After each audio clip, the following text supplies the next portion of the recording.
can't remember. I know something else. I know there was a big long session before then, but I don't know quite what happened there. I should have rewatched. Indeed. Yeah, and we're live. Welcome to session 21. Jack said dreams. Jack remembered. Welcome to session 21 of In Eloth's Footsteps. Siege weapons. ... Oh yeah. Yeah, so we have Louis, Tom, and Jack. Sort of. He can't speak, but he will be able to soon. I thought someone would say that. But yeah, he can message me and stuff. So we will still have Finton is doing it. He should be able to speak in a bit. Jacob may turn up, may not. We don't know. But fingers crossed. But if not, we've got 3 players, which is good enough. We'll quickly do introductions and then we will get started. So I was about to say Jack's is first, but no, Jack is playing Finton Finn, Frostborn Fireforge, or for short. He is a dwarven fighter from the mountain sky. And yeah, he has rocket boots now, a rocket hammer to go with said rocket boots. Invented golf and has a bit of a sad past, but you know, so does everyone, it seems, at this point. So yeah, it's great. Louis, was it the dream sequence we had last week? There was more than that as well, but we did quite a lot last week. But we'll get back to that in a minute. But yeah, Louis. 2 weeks ago, actually, but hey. 2 weeks last. I am Rael Ending.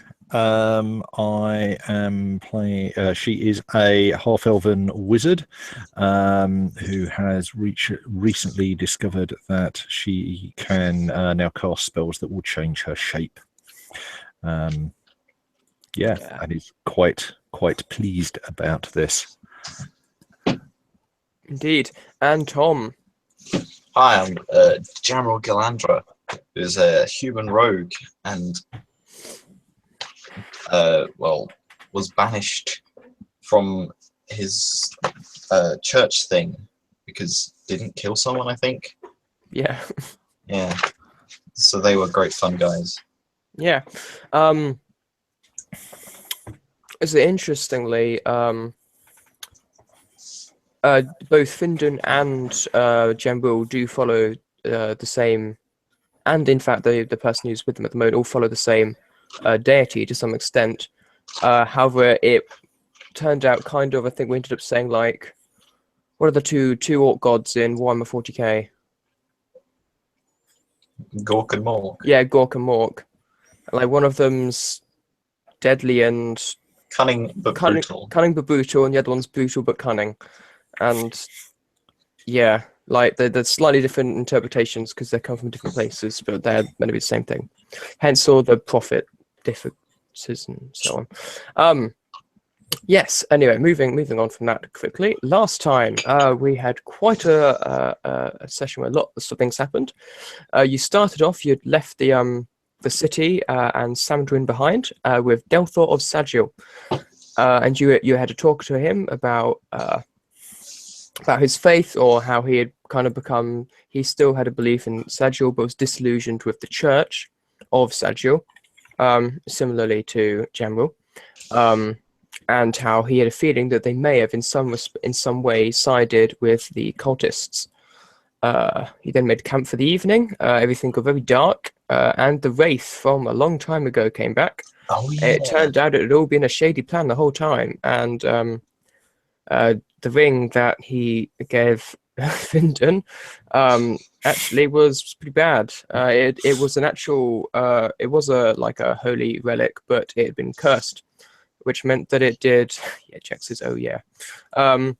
It had been cursed, and so it did bad stuff, and Jack lost stats and lots of health, but it killed the wraith and all the wights that it summoned very effectively. And yeah, you moved on.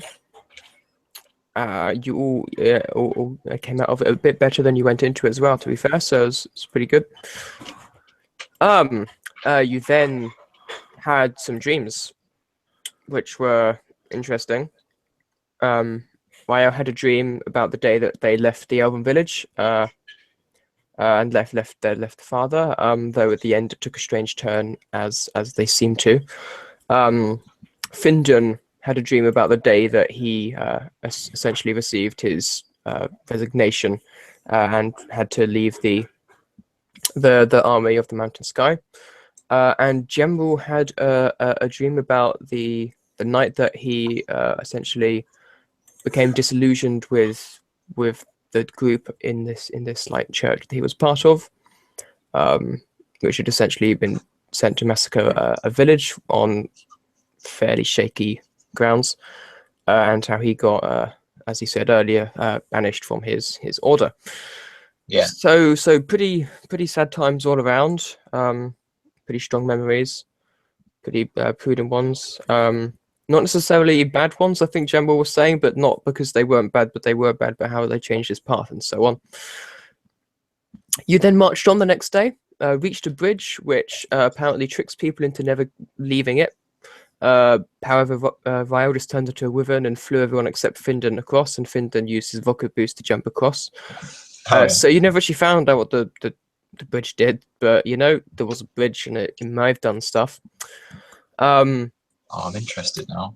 The wyvern was then you might still find out. Who knows? Maybe we'll come after you. Then the yeah. Then the Then Ryle the wyvern just decided to like fly around a bit, just to see while she's still in this wyvern mode, given that they don't have the ever-seeing eyes of Edgo at the moment. And saw a glint in the distance, flew over and noticed the ground looked kind of strange. So picked up some rocks and dropped them, and sure enough, they disappeared after they dropped a certain height. Quick question. Yes. How big was that? It was as big as the previous ones. It's a couple of 100 feet wide then, Yeah. wasn't it? Yeah. Okay. And yeah, then was met with what we would call cannon fire, but metal projectiles, we'll call them, and then flew back pretty quickly. Remembering something about Sandra saying about larger forms of these creatures being essentially siege weapons. To which Samdun replied, no, Delthor replied, and you moved off at a fair pace, but when a shot was fired in your general direction, you assumed one of these things, you started to move faster. And that is where we left it last time. And that is where we shall begin. So at this point, you had reached you were around walking through the night. You were probably around 14 hours away from like 10 hours away from the city at this point. Delthor had said that if you'd gone through the night, you'd be there by morning, but it's wiser because of the temperature and so on to go to sleep at night. However, with the sudden like fire, the shot was far off, but given that they seem to have seen you in some respect, I mean, you were wyvern flew over them, but yeah, that may have changed now. Pardon me. Is there anything anyone specifically is doing? No. No, I don't think so here either. Cool. Yep. You're just like going. Get away from the large fireballs. It's about the size of it. Yeah. They are very infrequent and don't get much closer. They are siege weapons after all, not projectiles aimed at targeting people. So yeah, there's only a couple more, which one's slightly closer, and you might be thinking, oh, they're getting closer, but then the other one's even further away. So it literally seems like they're just pointing in the direction and being like, fire here. Okay. Given we know where they're coming from, Mm-hmm. do they seem to be aimed towards the wall we're trying to get to? No, not particularly. You're walking that way. You saw them over here, and they're kind of shooting across to try and catch you, but they couldn't tell how far over you've gone. But the wall's very much this way. Okay. It doesn't seem very like them. But yeah, so you guys are running on, and you nothing really happens. You don't talk that much. You're just very focused on going as fast as you can. through the evening. However, Delthor would say as it's reaching kind of dusk. Right, are we carrying on through the night, or are we pausing? We have three choices as I can see it. We can stay here, which I don't like the idea of. No. We can continue to move quickly, which will get us there faster, but obviously will give us the problem of we're gonna run into anything that we run into. We're gonna run into, or we can try and move quietly and stealthily through the night, which will take us longer to get there. We probably won't reach it by daybreak, but at least there's a chance that if anything is out there, they won't see us, or we'll at least get the drop on them. I like the stealthy option. Finjan says, "Whatever we do, I'm not staying here." Sounds like a good plan to me. Yeah, but or stealth. Yeah. What does I've lost his name already? Delthor? Delthor, yeah. What does Delthor think? Delthor agrees. He says, "Yeah, I would. The cold may be an issue for some of you, but it would probably be wiser to keep moving. It's either cold or unbearable, maybe, or extremely hot and death. So we'll go with the slightly cold, I think." So the question is fast or slow? Indeed. I was just going to say, there is also Varys, which is a Elven Ranger, which is Jacob's character, and there's a Celeste called Harren, who's wizard like Rael, sort of, who are also present, and they don't mind either. Harren is happy with, Varys is pretty happy stealthing. He's an elf though, so going through the night at speed is not a real issue for him, and Harren likewise, maybe less so for the stealth option though. I mean, my stamina is not the best, but I think I might be able to go quickly the whole way. I can definitely stealth. I'm pretty good at that. Gemel has got pretty used to these long treks, so your stamina for a human is probably quite decent at this point, but stealthing It's getting better. but stealthing is a thing that Definitely good at that. you're quite When it's not like we're going to be in full on stealth mode. It's just a case of we'd be going slowly. We'd be taking it easy. I think that makes the most sense. I think we go through the night, but sneaky beaky. But yeah, that not at a forced march or a run. Yeah. But just like a little bit creepy, staying quiet and keeping our ears about us. Do we reckon we'd reach the wall by daybreak if we did that? Delthor thinks maybe not as quickly as if obviously not as quickly as if you're pegging it, but pretty soon after. It wouldn't be more than maybe an extra hour.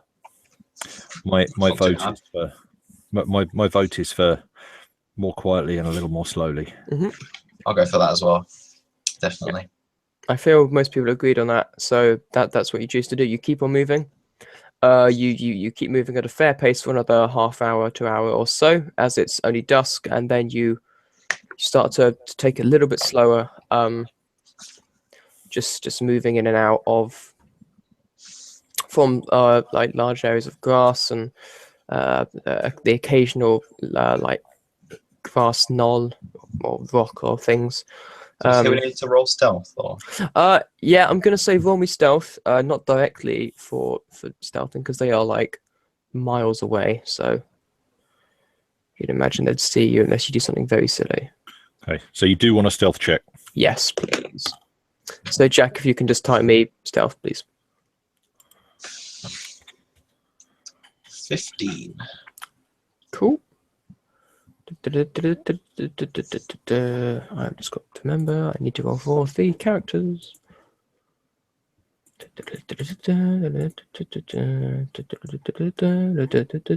Those will all do. Can't actually see the middle one, but 16. Yep, they would all definitely do. And Jack, 23. So yep, you're all fine. Good. Yeah, the dwarf has come a long way since that back alley incident.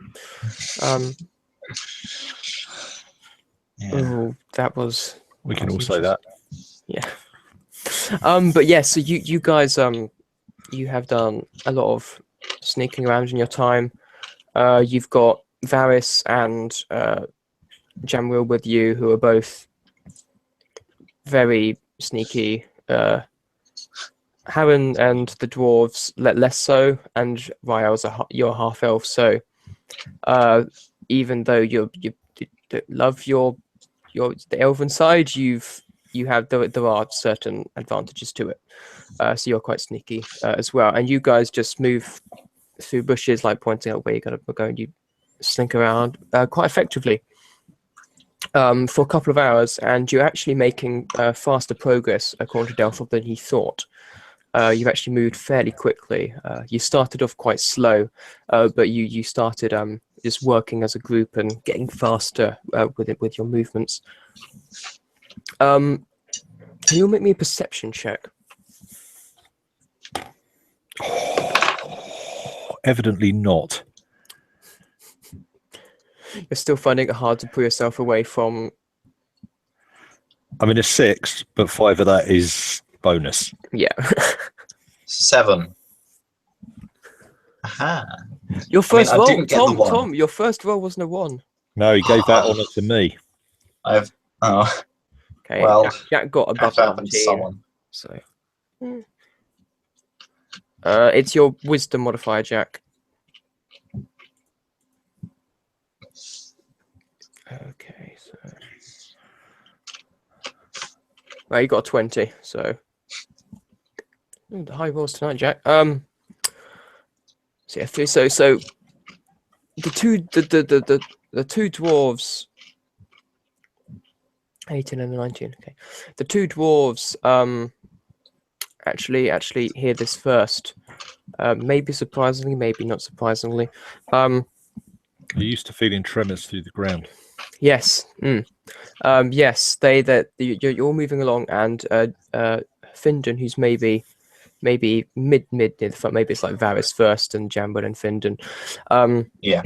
But he kind of the rest of you would see him kind of like look around and kind of stop.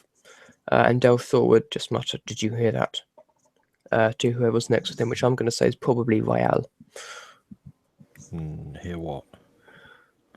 Sounded like some people moving around.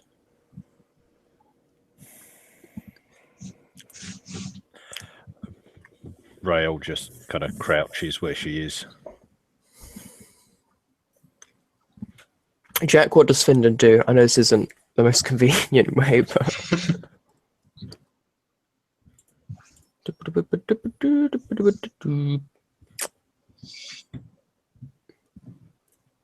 Welp. Crouches. Cool. So, yeah, Findon kind of, I'm guessing, edges back in a bit with his hammer and just like, yeah. Gestures to scout ahead. I'm guessing maybe Varys or Jamril. Yep. Yeah, I can do that.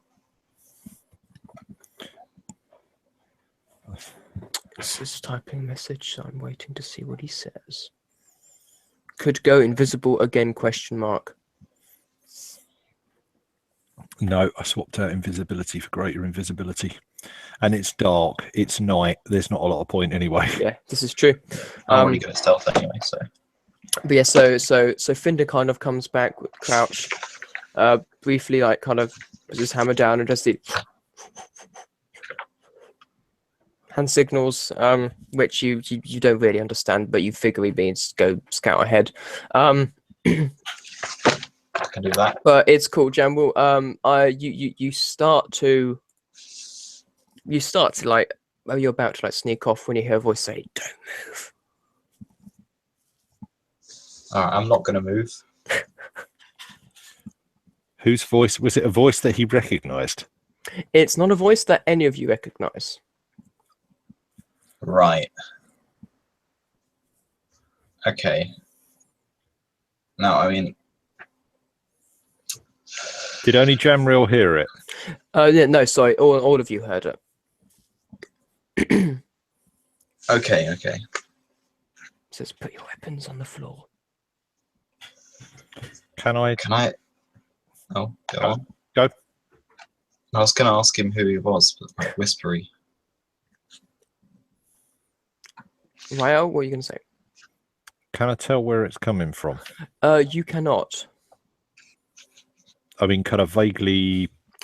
On a crit fail on your perception, no. So it's like And it does kind of feel telepathy or like something. Telepathy, or no, not really. It's definitely in your ears, but it's just you're not sure. It's just kind of hard to discern where the thing's coming from. right? Findon, you can actually hear where it is coming from. Oh, actually, I'll just type that.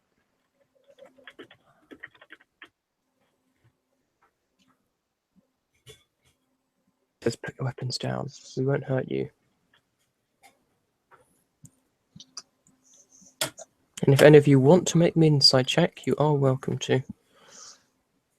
Oh, I can do insight. I'm good at insight. Not if I roll badly. 10. 15. Yeah. The voice sounds honest enough. They always do. Yeah. So All right. Findon, in a way which doesn't look like he's trying to get his hammer like ready to attack, kind of gestures like to the left of him. It's kind of like. Right. Okay. Well, I'm going to put my short swords down, but I'll keep my knives concealed. Yep. Mm-hmm. Who are you? We can discuss that once you've put your weapons down. We can discuss it now. Do you want to make me an intimidation check? I can. If I get really bad, I might have to have another crack when I'm a dragon. But oh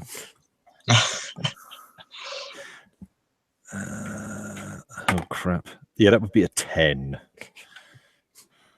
As I feel before when Rael's tried to be intimidating, there's this pause and you feel like there's probably a laugh. It's just really quiet. But yeah, the voice says, "Put your weapons down, and we can talk." I'm going to cast Mage Armor quite quietly. Yeah, that's fine. Okay. Varys and Harren and Delthor have put their weapons down. Just FYI. Right here. Findon, what's Findon doing? Well. Findon still seems like unsure. Like this, as a soldier, this kind of situation is probably like not one he loves. To be fair. I'm working on the grounds that I'm not actually carrying any weapons. I'm going to pretend that I don't have my light crossbow on me. That's and not put it down. Okay. So after a few moments, Findon like begrudgingly puts his hammer on the floor. Yeah. After a few moments of you just standing there with your staff, Louis, Crouching with my staff. crouching with your staff, you'd hear the voice say, "Your staff, wizard. Please, just put it down. You would not part an old man from his walking stick." That was kind of running through my head. I would like to double check something. Go for it. Oh, actually, no. You know what? It doesn't. In my head, I'd got that I could cast. No, I can cast light on it. I can't cast light with it. That's annoying. Mm-hmm.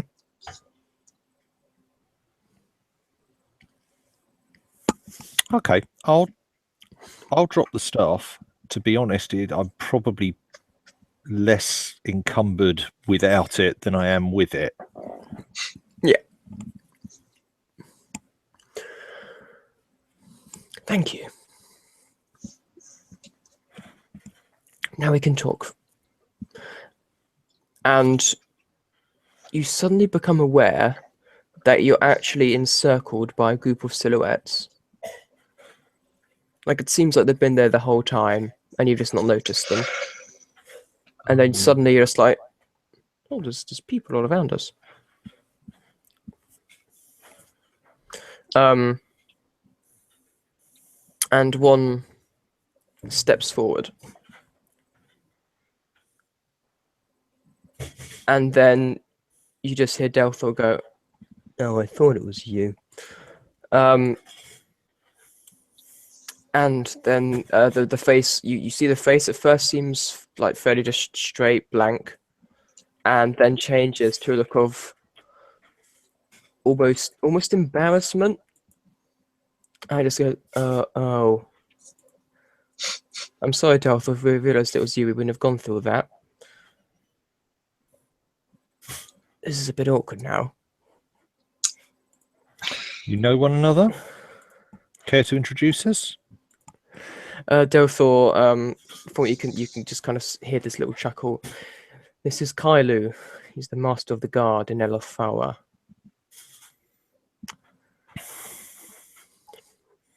Had I been at the front, I think we may have missed this little predicament, but no. Well, it was me. I was gonna. You can pick up your weapons. Don't. That's yeah. I was gonna like charge through them, but I guess I don't need to. Yeah, yeah. What name did I just give him? I've completely forgotten, and I've got two in my head. Kailu. Kailu, what's that? Thank you. Kailu says, yes, of course. So I'm very sorry. We did not expect you to be back for at least a couple more days. Chunk. Yep. Kailu, I will say, Vial, because this might have an importance to you, is Elven. Wood elf, but Elven. I assume that you've at least heard the siege weapons, I suppose we would call them. I'll point in the direction that they're in and say, behind a magical barrier, about X hundred yards, a mile, however far they are. Just going to give a pretty good direction on where they are. I dropped a couple of rocks on them earlier and they didn't seem to like it. Yeah, we were wondering why they had been firing. They showed up a couple of days ago. We couldn't find them, but they had been firing shots at the city. They weren't very accurate, and the walls held. No casualties, luckily, and a few injured. However, we had to put up the barrier until further notice, and we set out to try and destroy whatever was firing the shots. Unfortunately, we hadn't been able to find it yet, and we can't go back in because, oh, you know how the barrier works. I don't believe I do know how the barrier works, unless I've heard legends. So he was speaking to Delthor predominantly because sorry. So the Watchers can often project barriers, kind of like the spell Lehman's Tiny Hut, if you know it, Wizard. I know it. So similar idea, more powerful, stronger, and obviously a lot bigger, which can protect the entire city from magic, people, everything. But that means nothing goes in, nothing comes out. It is very useful, but also somewhat a last resort. The Watchers, we don't really know how to control it doing it. It's almost like it chooses to itself. So the only way it'll go down is if we destroy the threat.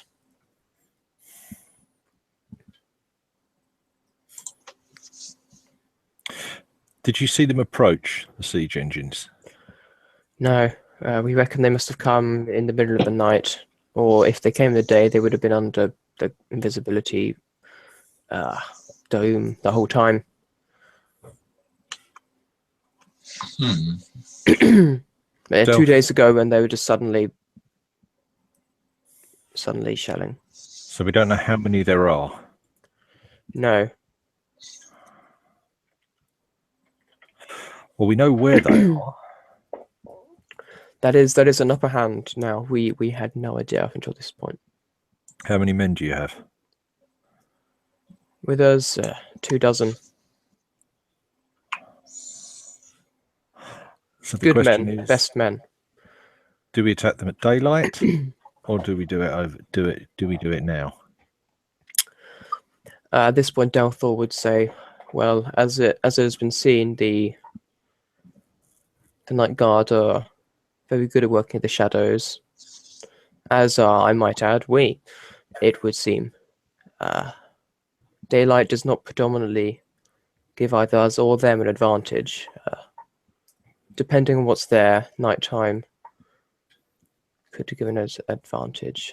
If the cult of the two heads is there, then it may be more useful. If it's just worms, then less so, but we can see."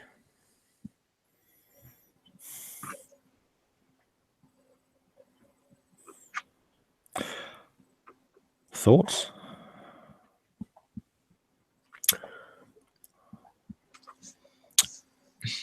Findon is thinking. I'm also thinking. Varys and Harren also think no. Varys is happy for doing a night op, sneaking in, and Findon, who's always up for a bit of a battle, is like, "Sure, let's do it." I mean, I don't mind a night op. It's just that they were coming at us, so they might be on guard at this moment. My concern is that if we do get under the shield and it's dark, we don't know what to hit and how. If we wait until daylight, then at least we'll know what's there. True. Well, if we know the location, we could try and send in a small group, see if they can find out what's there. Am I fairly confident that I can find? Yeah, you're pretty confident you know where it was. Should we get close and then we can? We can get close. Me and a couple of the men and sorry, what's her name? He'd say to Varys, like, "Well, my name's Varys, and you, if you wouldn't mind, we could go in, have a look around. We should be quiet enough, and we'd still be able to see reasonably." I'm going to ask Delthor, does anybody have any clue how big these things are? Or if there's anything that they're particularly likely to be damaged by? Interesting. I've only heard stories, but from what I've heard, they are around the size of a siege engine. Big. Have we? Yep. Have we? Have we got a feeling from the number of shots that were fired whether or not there's likely to be more than one of these siege engines? So if you have a feeling that there's only one because the shots were very irregular, but were very delayed, but somewhat regular. Okay. If that makes sense. Okay.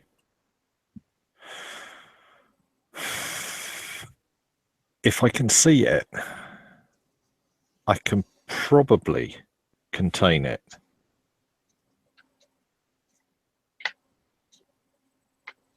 And possibly any cultists that are by it.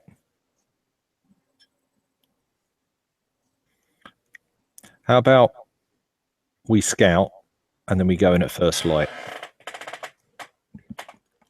Sounds like a plan. General? Yeah, I think that'll work.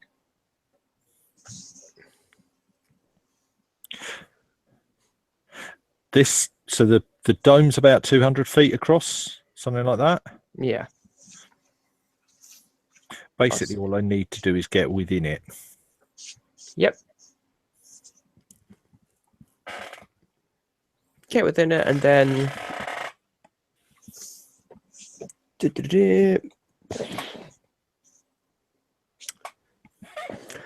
yes, very well. Well, that's if you could leave the way, Rael, and we will follow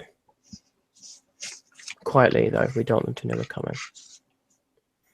Yeah, I'm going to take it as quietly as I possibly can.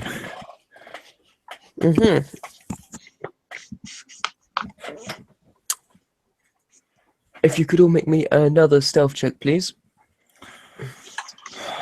Yeah. This is not massively going to actually affect. This isn't going to be like they've seen you fire, end. But it's more to see how quickly, slowly you manage to go. Okay, 50. 27. Okay, so that's fine. Haven't stumbled a couple of times, but yeah, no, you guys pretty much are moving along fine. On a 27, Tom, and actually, Kailu does come up to you as you're following after Rael and says, "Forgive me if I'm wrong, but you are Jambil." That is true. You, I must say, are very very good at moving like an elf for a human. Sorry if that sounds a bit blunt. I don't know whether to be offended or feel complimented. He kind of laughs and says, "It's intended as a compliment." My point being, we'd be welcome to have you on the scouting. However, given the slight issue of not being able to see everyone in the dark, it might be an issue. However, Yeah. and he kind of is just thinking, just kind of offers out his right hand. These may help somewhat. Ah. Can I see what they are? Yes, you can. It's a pair of glass. No, it's not.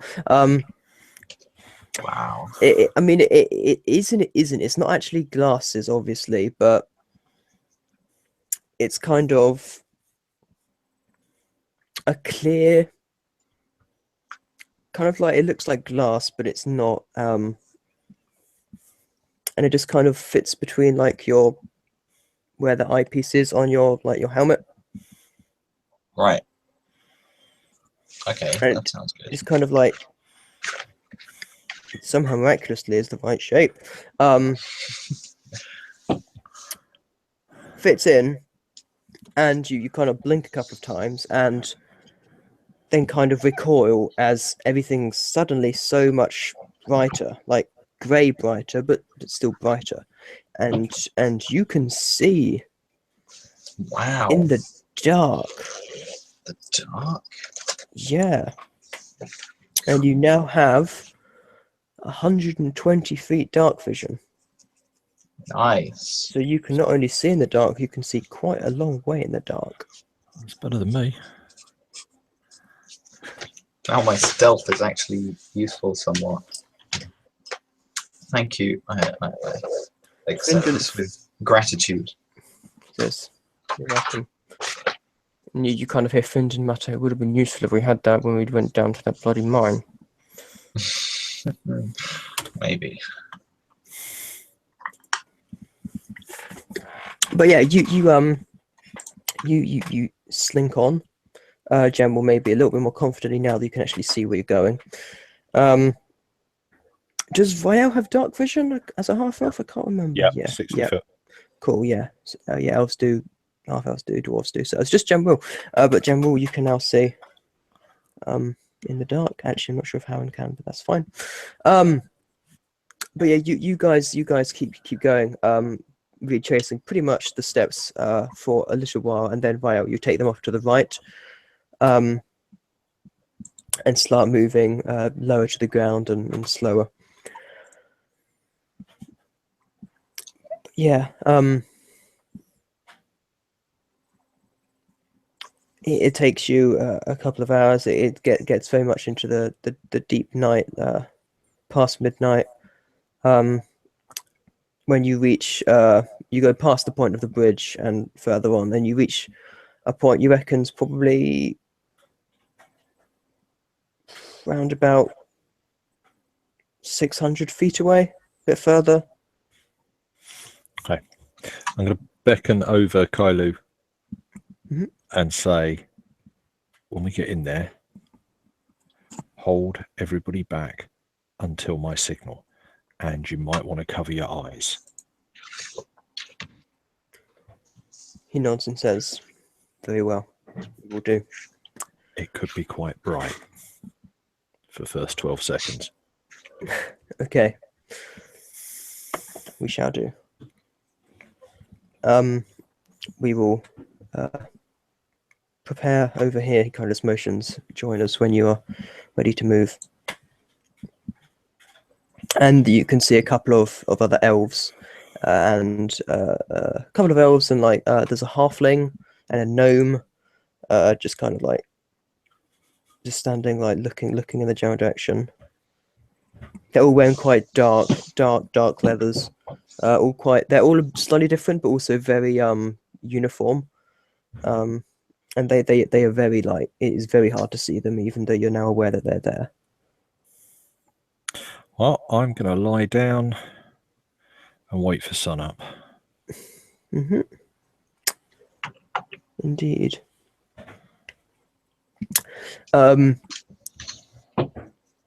Delthor would come up to you actually and say, "Before I forget to give this to you," and he kind of drops a blue, almost like a marble, into your hand. Lochvin gave me this a long time ago, and I've never really known why or had much use for it except for rolling it around a bit when I was bored. But I don't know, I just feel that I'm a cleric of divine magic, but I do understand wider magics, I like to think, and there seems to be some resonance between this sphere and your staff. I don't know if it's just the color, because they are very similar in color, but I feel like it's something more. Okay. I'll take it, touch it against the staff. Yeah, so you bring it close to the staff, and you feel actually, you can feel like they, and you do see what he means. They are very the glowing blue of your staff is very similar to this like swirling blue orb, which is like that big. And the staff actually, you can see that the ball starts to like, you see some kind of like it like flowing into your staff almost, and the ball actually just disappears from your hand.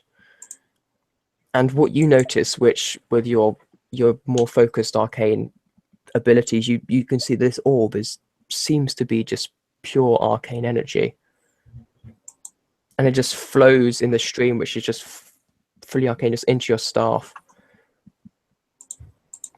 And then the lights on the staff like just grow brighter, and you actually maybe kind of like try and cover it with your cloaks or something, because it's like but yeah, you feel as though your staff has been given new power than it had before. And Delta says, "Well, I've no idea what that did, but I hope it's helpful." I hope so too. find out the next time. I'm here, by the way, now. Aha! hello. Hey. My sister's finally gone. Cool. But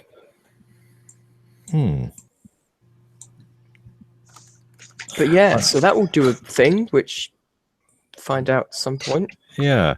I'm gonna see if I can find Harren. Yep. Howen is just speaking to one of the elves. But if you nudge Okay. him, he'll look over. I'm gonna dig out my spell book. No, it's the middle of the night. He's not going to be able to see it. I'm going to describe a spell to him, which I have only just been able to cast. Let me go. He can see in the dark. Yeah, but not enough to read. Yeah, this is true. Good point.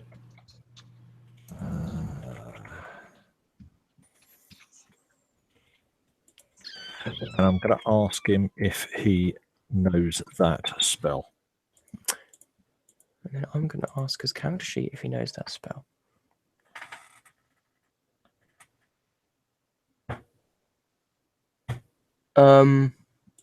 He says he has heard of it, but his magic level isn't of that he could. I don't think cast it. I don't think, but I'm not entirely sure actually. So give me one moment. Okay. Because we suddenly realised, I remember that everyone was level 8 now last session as well. And I don't know if, well, I know Jacob has leveled up all the other stuff to level 8, but I'm not sure if he's done spells. Have a quick look in there. So- No. It's not Varys that I'm asking. It's Harren. Sorry, I'm being an idiot. It's Harren. I got the two check- of them completely confused. Yeah. Check the chat again. I know, I saw it, and for some reason I was like, I don't think he will have it, but no, I think he does have that one. Yeah, he has both of them. Okay. Don't know what I was thinking. Okay. Sorry. Right. So, quiet huddle, and my suggestion is going to be that Harren and I sneak inside. We can link those two spells. And that should give us what we want to do, and that will also act as quite a signal for anybody else to attack, provided they don't get too close. Yeah. And while that's cast, we can still cast other stuff as well. Yeah. Howen agrees. Says, yep, that sounds like a good plan. If this works, we should be able to set up quite a little kill zone. Indeed. Right. So, unless anyone else wants to do anything in the evening, around the middle of the night. Findon, Jamwell. I've got nothing. Just go to bed. Or not, but you know. Yeah. And Tom is occupied, and I'm sure he'd say the same. So, fast forward a few hours to daybreak.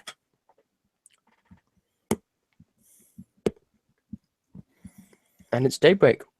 Okay. So that's a thing. So just as the light's starting to the sky starting to grey, before it's really full light, I think that's the time we move. So I would say we crawl up to the edge of this thing, and then somebody sticks their head through just to make sure that it does look all right. The rest of us follow them. Yeah. Do you need us to make rolls for that? So make me a stealth check, please. Louis and Jamwell, if you're there. Findon, don't worry at the moment. Right. Fucker. These dice don't like me. That's going to be a 7. Okay. So what I'm May going not to say be is, as full as he's 22. so it's okay. So Howard and oh wait, actually I forgot the other one. What am I doing? Come on. Harren, Jamwil, and Varys are all going fine. Your staff is behaving a bit weirdly. Like it seems to at points be like trying to pull the other way. Like I want to go this way now, and you're like, no, you're under my hand. And it's just being a bit annoying, and it's not like the grass is just like where everyone else is just like, and then where you are, it's just kind of like.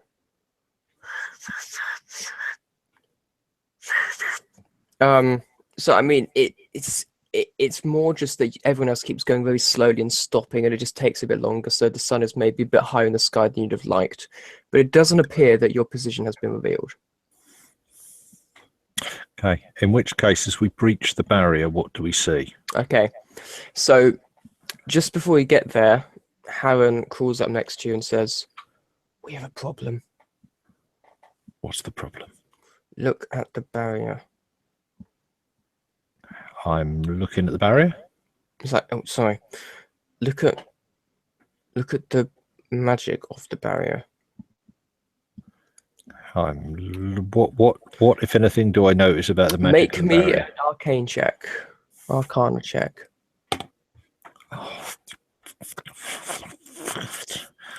Uh, 11. You can see the magic. You don't see what to your almost embarrassment. You don't see what Harren's getting at. I'm gonna tell him. Sorry. What about it? It's a magical barrier. Well, the barriers we saw before were just invisibility. They were just, they just were invisible domes. Like they made everything so invisible. Okay. This one has another layer to it, and you're not gonna like it. Okay. I know things go through it because I tested it. Mm. What's the other layer? It's an anti-magic field. That sounds great. Fun times. Hello, I'm back. Okay. At which point I'm gonna stop.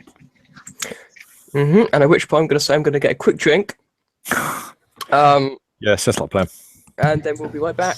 Tom, Jack can explain or something, and yeah, back in a minute. Turns out the barrier has an anti-magic field on it, Tom. Oh, that sounds like fun. The Death Star is active. It's a trap.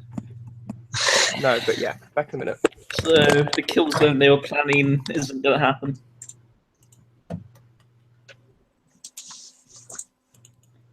I don't know if that's it.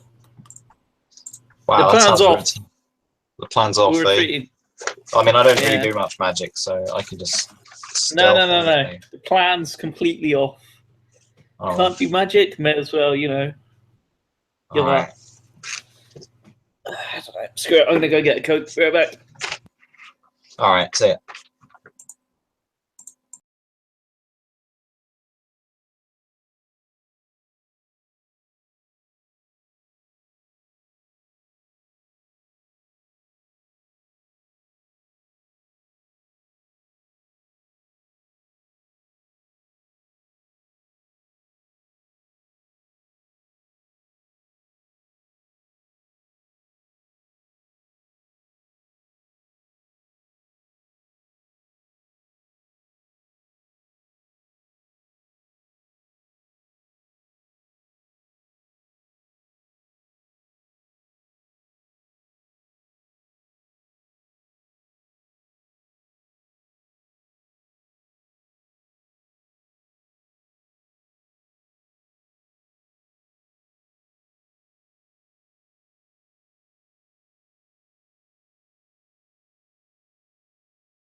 Hello.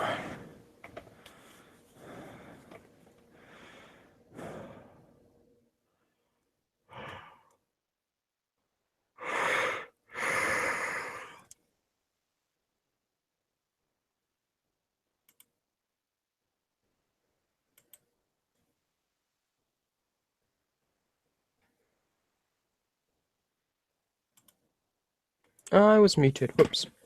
Aha. Hi. Hello. Hello. Have you heard what Your happened, mic Tom? muted. Or Yes. cool. Pardon, Jack? Nothing. I'm out. Okay, cool. Right. Okay, Louis. Continue. I would say, Vial, you have noticed that Harren and Vial have stopped as well. You're just a bit behind them, probably. So if you want to move up or whatever, it's up to you.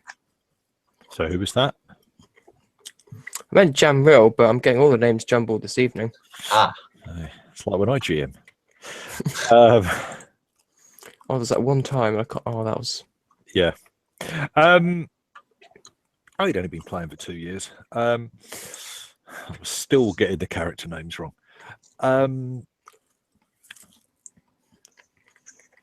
Okay. You know that plan I said I had? Right. Well, it kind of depends on me being able to cast spells and Harren being able to cast spells. And we think there is an anti-magic field around as part of that barrier. Now, the good news is I know dispel magic.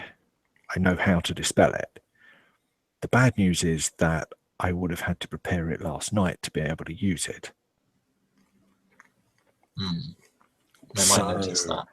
I think, well, if we come back tomorrow, I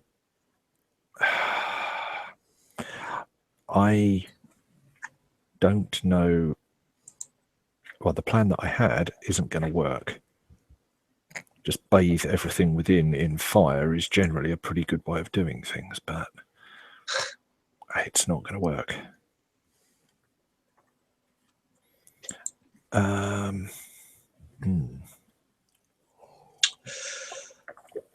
I can still sneak in there if you need me to.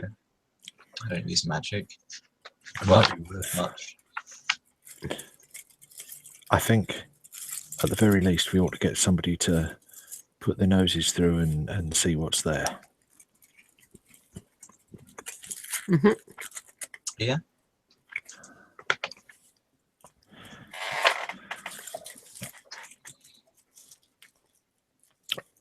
So, Kylie would have like called up next to you and said, "What's going on? Is there a problem?" I have given him the same, Yep. or maybe waited for him to get there before I gave them the good news, bad news talk. Kylie would nod and say, that is an issue. But if you know a spell, then yeah. Jamril, if you would be able to. Yeah, I can definitely do that. Yeah. Be careful and take your time. Remember, we don't have a clue what's in there. Always prepare for these kinds of situations. Wise words. I mean, I think you know who spoke them that one time. Oh, shit. Wait. You're not there. Never mind. Yeah, I know. You just I just suddenly- telepathically, like... I sense someone has used Shout the into the void. Yes, I can go in there. Definitely. Okay. Make me a stealth check. All right. 28. Well, is sorry. You are good at stealthing. Pretty good. So to describe what it looks like as Jamril sets off towards the shield, not shield thing.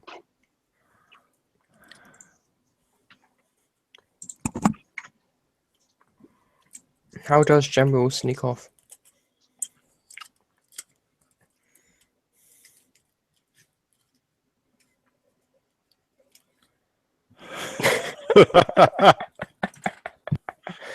Has he frozen? No, I think Tom. so. What?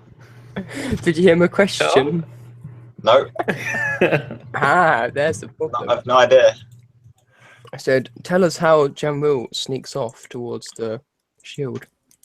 I'll tell you what Oh. the answer was silently. Did you not get that? That was his whole Yeah. Mm. I also thought you were asking that to Rael for some reason. I was a little bit confused. That's fine. Oh my god. Okay. Right. So he sets off. I'd say commando style, but they haven't been invented yet. So he's crawling through the foliage, various foliage that might or might not exist. Yep. Up to the nearest thing of building that he can maybe or maybe not see. Definitely, it's a bit difficult to describe this. What can he see? And then I can say where I'm going. So you move forward, as you say, and poke your head through, and you can feel the arcane energy rippling around you. And inside, you see what looks like a vaguely similar setup to what you seen before. It is very much a camp of the cult, the two heads. There's less tents and less cultists. There's a few splashed around. There's still some tables. You can still see one or two, maybe with your super new extended dark vision. But the main thing you see is this huge dark silhouette in the center, which is just standing there. It's two huge legs, and then just like it just goes up in like a kind of whatever the word for like a cylinder that's an oval shape is, just up like for the measurements like 30 feet in the air at least. Yeah. I think the word you're thinking of probably an elliptical prism. Yes, thank you. And then just it doesn't round off or anything, it's just flat at the top. Interesting. Or at least looks like that from the angle that you're at, which is like and it's just standing there, and it's moving very slowly, so you can tell it's breathing, but it's very odd to look at. Right. Well, I'm gonna have a snoop around, and just for a reminder later, once I get back, I'm going to try and cast Thaumaturgy, because it's not going to alert anyone because it's Thaumaturgy, and I'll just see to prove whether it's an AMF anti-magic field or not. So you're just going to try and cast like a little bit of Thaumaturgy. Yeah. Yeah, and indeed you feel you're like and Thaumaturgy, and yeah, nothing. All right. Okay. Good. That's that proven. Mm-hmm. I'm going to shout to my allies that. Guys, it's fine. You're right. So it's not fine, but yeah. Okay. Let's have a little snoop around. I'm not going to get too close to the big thing, because you said it was moving. yeah, it's standing still, but it's kind of like.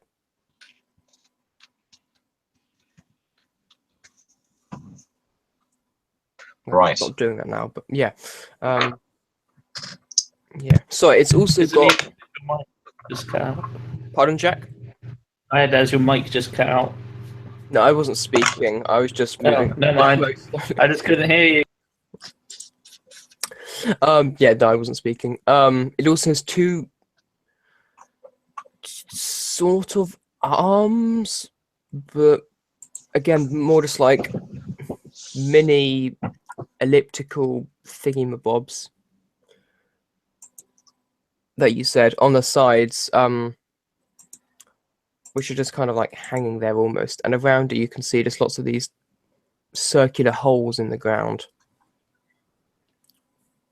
You kind of notice this as you're moving around it.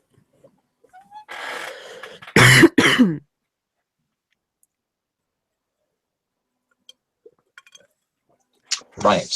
Okay. Apart from this, things you see is very much the same as when you've snuck around the other bases in the past, as just kind of walking around. All the ones you see are humans, so they're not really guarding great because they can't really see, but you know, they're trying, I guess. There doesn't seem to be like any kind of like officer's tent or battle tent. It's just sleeping tents by the looks of it. There's around a dozen of them, and they're all like for 4 people. So you've probably got around 4 dozen cultists, you'd reckon. Okay. Which is a sizable number, but compared to the amount in the other siege tents, it's not huge. Okay. I'm gonna go back now, I guess. I think I've seen enough. Make me another stealth check. Righto. A bit less good. 15. That's still fine. Yeah, you sneak back out without being noticed. Very good. Can I ask a question? Well, 2 questions. One is for Jamril's benefit. What's the light like in there? Is it the same as it is outside, or darker, or I've just lighter, realised that we said it was the morning. I was talking about it being night, so I forget I said that. Well, it's still dusk. Oh, I yeah, mean, it's still duskish, It's still yeah, be that's- dawn, so The light seemed pretty much the same as outside. Like maybe a shade darker, but very hard to tell. okay. Like if you went in, you might be able to tell, but probably not. While he's in there, I'm going to have a quick whispered conversation with Harren. Yep. Try and work out whether or not a creature that is polymorphed that crosses the anti-magic field will have the polymorph dispelled, or whether or not you simply can't cast spells while you're inside the anti-magic field. I rolled an Arcana check already, which came up at, I think that's a 20. Oh, come on. Yeah, that's a 26. But obviously, what I would know and what I wouldn't know, and what Harren would know and what Harren wouldn't know is. Yeah. Yeah. Harren's really not sure. I accidentally rolled 3 times and got a 60 and a 4. So Harren's not sure at all, but he says he wouldn't like to risk it. You have a feeling he's probably right, even though he's just completely guessing and could be completely wrong. You have a feeling that it's just magic. Like it's not necessarily casting. You think it is just like the actual thing, like magic doesn't work. Okay. So, but how that would affect a polymorph creature, you don't know. You're not entirely sure. You want to find out. No. Though at the same time, you are somewhat intrigued. Not intrigued enough to try it, I think. Or not personally. Yeah. I could polymorph somebody else and push them through.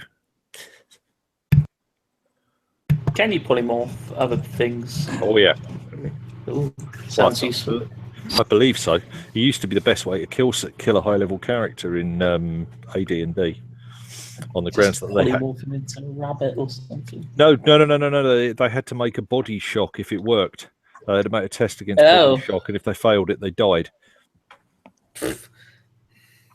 I think you can. Yeah, I think it's a willing.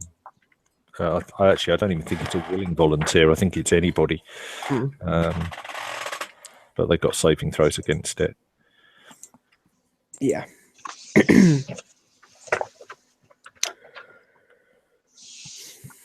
So yeah, General returns, and Kylie would look up and say, "Well, what did you see?" Right. Well, first off, I'm going to tell you that there was about 3 or 4 dozen cultists there, which is a bit weird. Maybe they're going to be expecting more soon. I don't know. But then there was also this giant square thing with legs. Very, very big. Sort of big. Large. Big, yeah. Big, yes. Kylie would kind of nod and say, "I'm sure Delphil will know what you're talking about, even if we do not." Very well. Good work. We should move back and assess the situation now, I feel.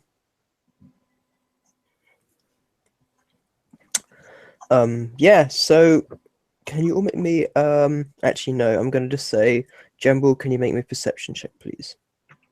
Yes. 6. That's bound to happen sooner or later. Okay, so The word you were looking for was no. I don't get +9 an advantage to perception. no, yeah, so you're kind of just talking away and make one for Kylie.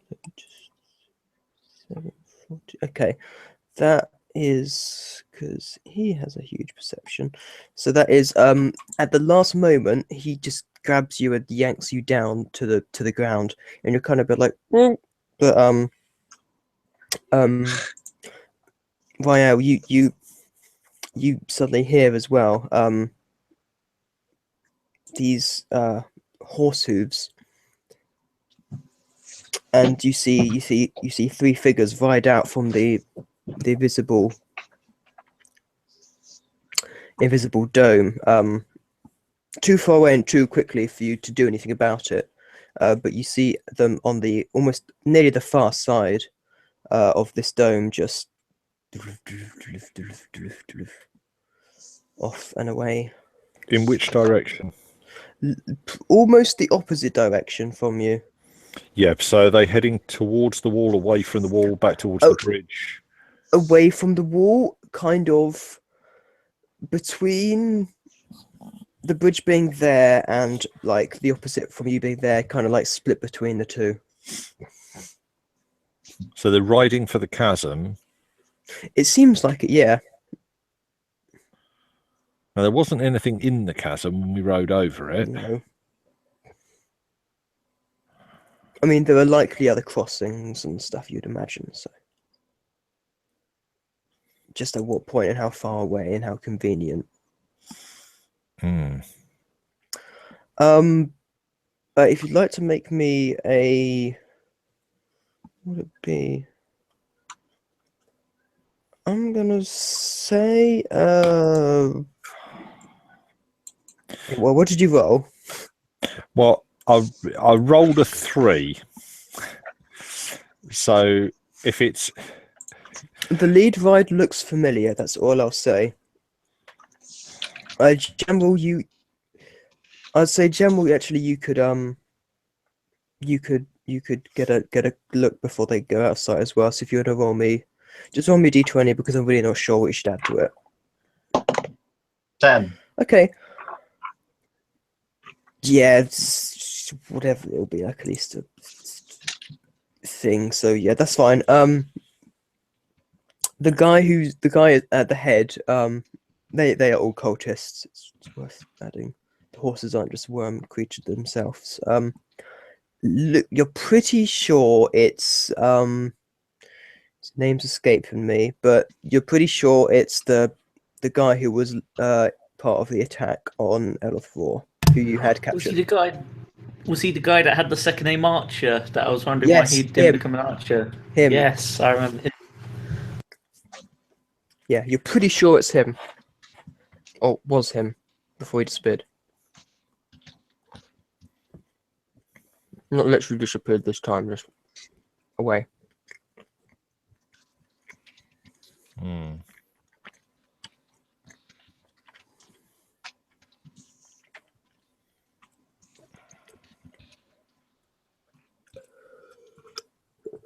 Right.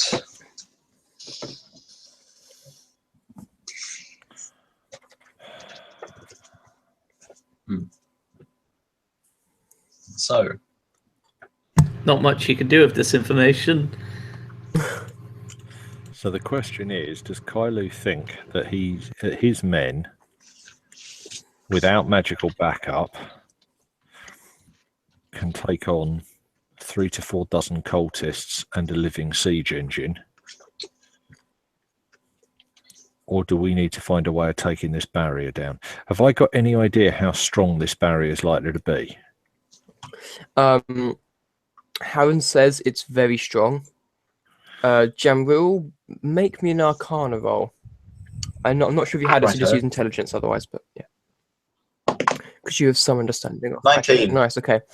So when you walk through this, like with Delphor, your magical understanding, what you have is more the divine than the arcane, but you feel this huge ripple of energy as you walk through it. So yeah, if Rael even just queried it with you, you'd be like, you think it's pretty powerful from what you understand. Powerful magic. So in terms of dispelling it, it's not going to happen. You don't think so. It's kind of like you're really hoping, but in like your heart, you're like, don't think it's actually going to work. Okay. So I'm out of ideas at the moment.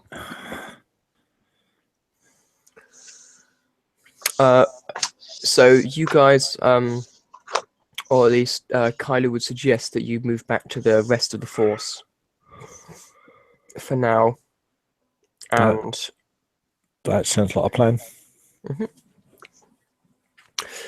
Yeah, so yeah, you guys move back fine, no one notices, and explain the situation to Delthor and the rest of the group and Findon.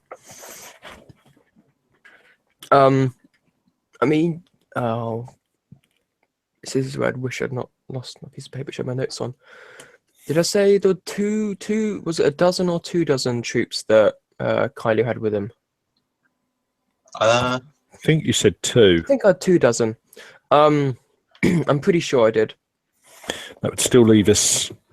Kylo is pretty confident that, like, together you all could easily take the cultists, the trump card, and the Joker in the pack is all just that siege engine, and if it's capable of doing anything up close. Let's be honest, it probably is. I like stamping on us. Yeah, the cultists are I mean, like they could do some damage, but really they're just the flies. It's the thing in the middle, which one is the main target and 2 is the issue. What about? Carry on. What about we get just all of the militia we have with us to attack the cultists, and then we focus on the siege engine as it is. That could work. Did Jamril get close enough to work out what it looked like it was made from? It's organic. Organic. But is it kind of heavily hided? Is it armored? Is it from? It seemed quite thick hide. It did not seem like it was as armored as the really fast snippety snap things, or the like jumping thing that you fought a few days ago in Eloth Raw. But thick hide, but Literally, like it literally seems like it is a siege unit almost. Like it's got some protection, but it's not meant to be in the midst of heavy combat. Like it is alarming how accurate this thing like seems to like a siege like weapon that would be like man-made. Or intriguing, depending on how you look at it. I mean, we could try tying a rope around its legs and it'd fall over. Completely original idea that no one has. Oh, I've got my things that I made, don't I? Let me check. What things? Not things. My double-ended grappling hooks. It does. They probably wouldn't reach, Ah, or the rope wouldn't be strong what enough. happens if I jump really high? Wait, no. Does it move around? You haven't seen it move at all. Because if But it's got two huge It's got legs. to move. It's got big legs, and they are big legs. Alright.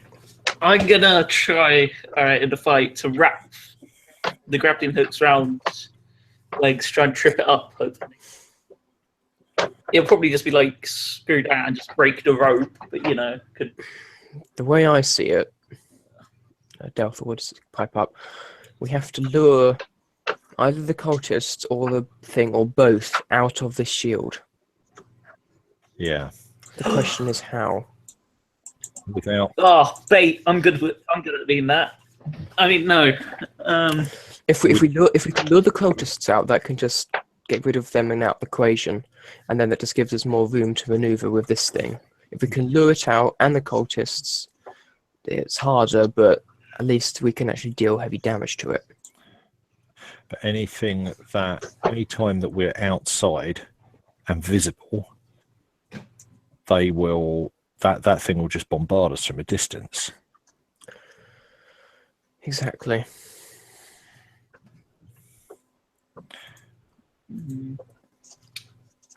We really need to know this thing's capabilities, but there isn't a safe way of doing it. Are there any horses nearby? Send a horse towards it. Bear with me. Horse or cattle or There's there's probably a horse or horse-related animal. no. I'm thinking herd. Herd. I mean, there's a herd of sheep, That's but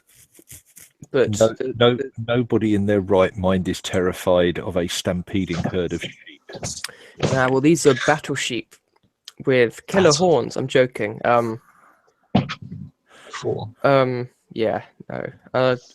There's nothing in this area which you could stampede very easily. I mean, like there are sheep. You could be like, sheep, look, go that way, and they might be like, and go there, but not with any real speed. My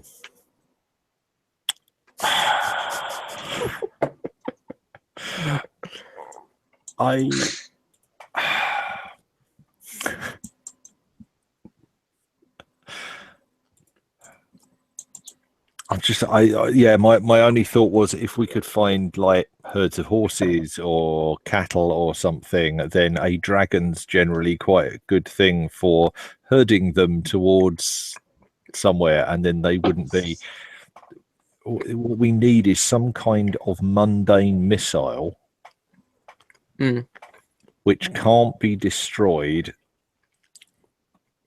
by the siege weapon, which is in itself quite an ask. So, like I say, a herd of herd of horses or something of that nature. Make me a nature roll. Oh, this will go well. 22. Okay, so these sheep are not they're not battle sheep, whatever those even are, but they're not your everyday like run-of-the-mill sheep. They are bigger sheep. They are like the sheep here are bigger, and if you did put if you did present a dragon in front of them, they would run. And from personal experience of normal sheep are still pretty powerful when they run into you. How big a flock? There's quite a large flock of them. My point is, it obviously would be easier with a different animal, but you could pull it off. Okay, so Rael is going to look quite embarrassed even at suggesting this. Being a bit sheepish. Looking a little sheepish, yes. Initially, I think she's going to make the suggestion to Delthor and just say, "This is craziness." But if we were to stampede all of these sheep I like this plan. into there, would they do any damage? Well, they'd knock the tents over. I think they'd at least confuse the cultists, and the sheep are so docile. I've heard stories of them being aggressive, but I've never seen it myself. If you did your polymorph thing, then that would get them moving. It's just also if we can get them to move in the right direction we want to, if they're just dispersed everywhere. Oh, I can get them to move in the right direction. That's not difficult. Even if they don't cause the things to move outside the shield, they would provide a good enough distraction for us to get in and eliminate many of the cultists before they'd have time to react. I can't believe I'm doing this. Tactical sheep stampede.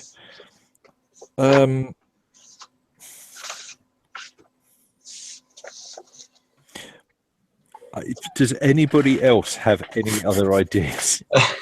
I mean, I'm throwing this out before we use a dragon to stampede sheep through a magical shield. Honestly, I'm loving this idea. I mean, I see nothing wrong with this plan. Nothing could possibly go wrong. What's our end result? We're just going to have a bunch of sheep inside the shield, probably. See, that's the bit that I'm worried about. I'm just thinking if we could avoid having a bunch of sheep just grazing inside this magical barrier. So you have to make every roll a disadvantage or sheep. Yeah. And then we charge into battle and there's just sheep everywhere.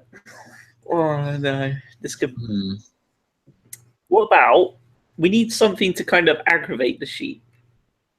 Of course they're sheep, so I don't really know how that works. It's a dragon. Okay. It's better than but it let's be honest. Lightning. In fact, not only does it breathe lightning, but it also can repulse things. Now, I'm guessing that as the sheep get into the thing, if I use my repulsion breath to do a 30-foot cone, I'm guessing that a sheep is not going to make a DC 15 strength saving throw, and being pushed away from me is likely to be the same as being flung at something else. I mean, if you want to see fleeing sheep at this thing, it might fall over eventually. You obviously haven't been a sharp sheep farmer before, have you? No. Yes, No, this will be the first time. This will be a new career. Dragon. Maybe the big siege trip over the sheep. Dragon shepherd. No. Yeah. All right, fantastic. It's all that I've got, but I don't know that I like the idea of doing it. Okay, my other question is, do we have are there somewhere with some pretty big boulders around? You saw some pretty big boulders on your way here. They are quite a way off, but if you were a dragon, you could reach them. I mean, polymorph lasts an hour. Yeah, you could get there in like 10 minutes. 10 minutes? Yeah, they were quite a way off. Like, it's kind of like you could see them. when you're walking up and you've gone further away than that and they look far off. But yeah.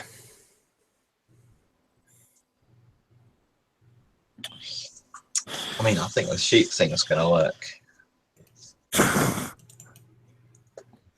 Okay, with massive apologies to the GM then, I think what I do need to do is head off towards I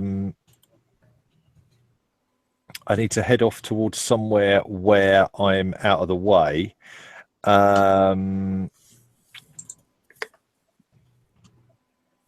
Transform into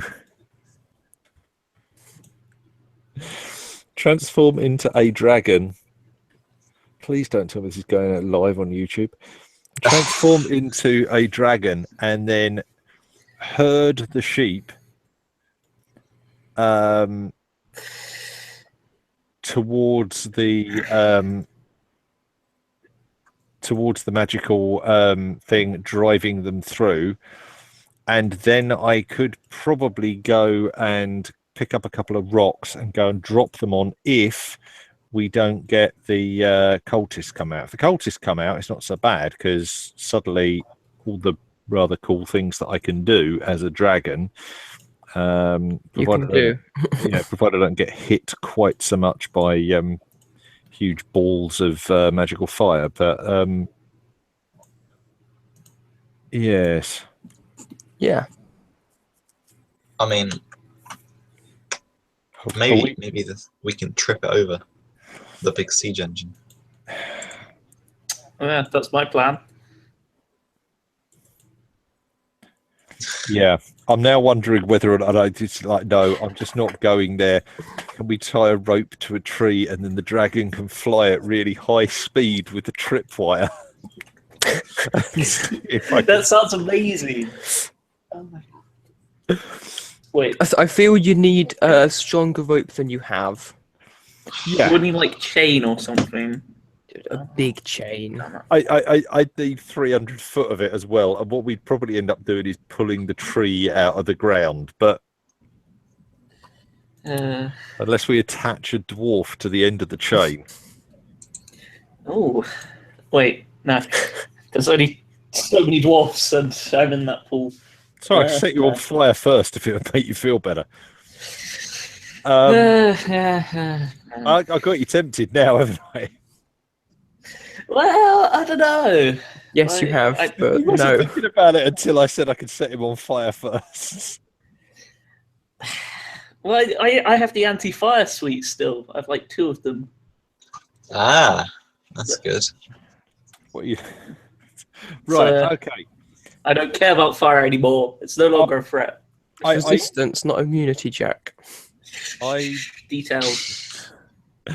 I really don't want to do this, but is this a decided plan of action?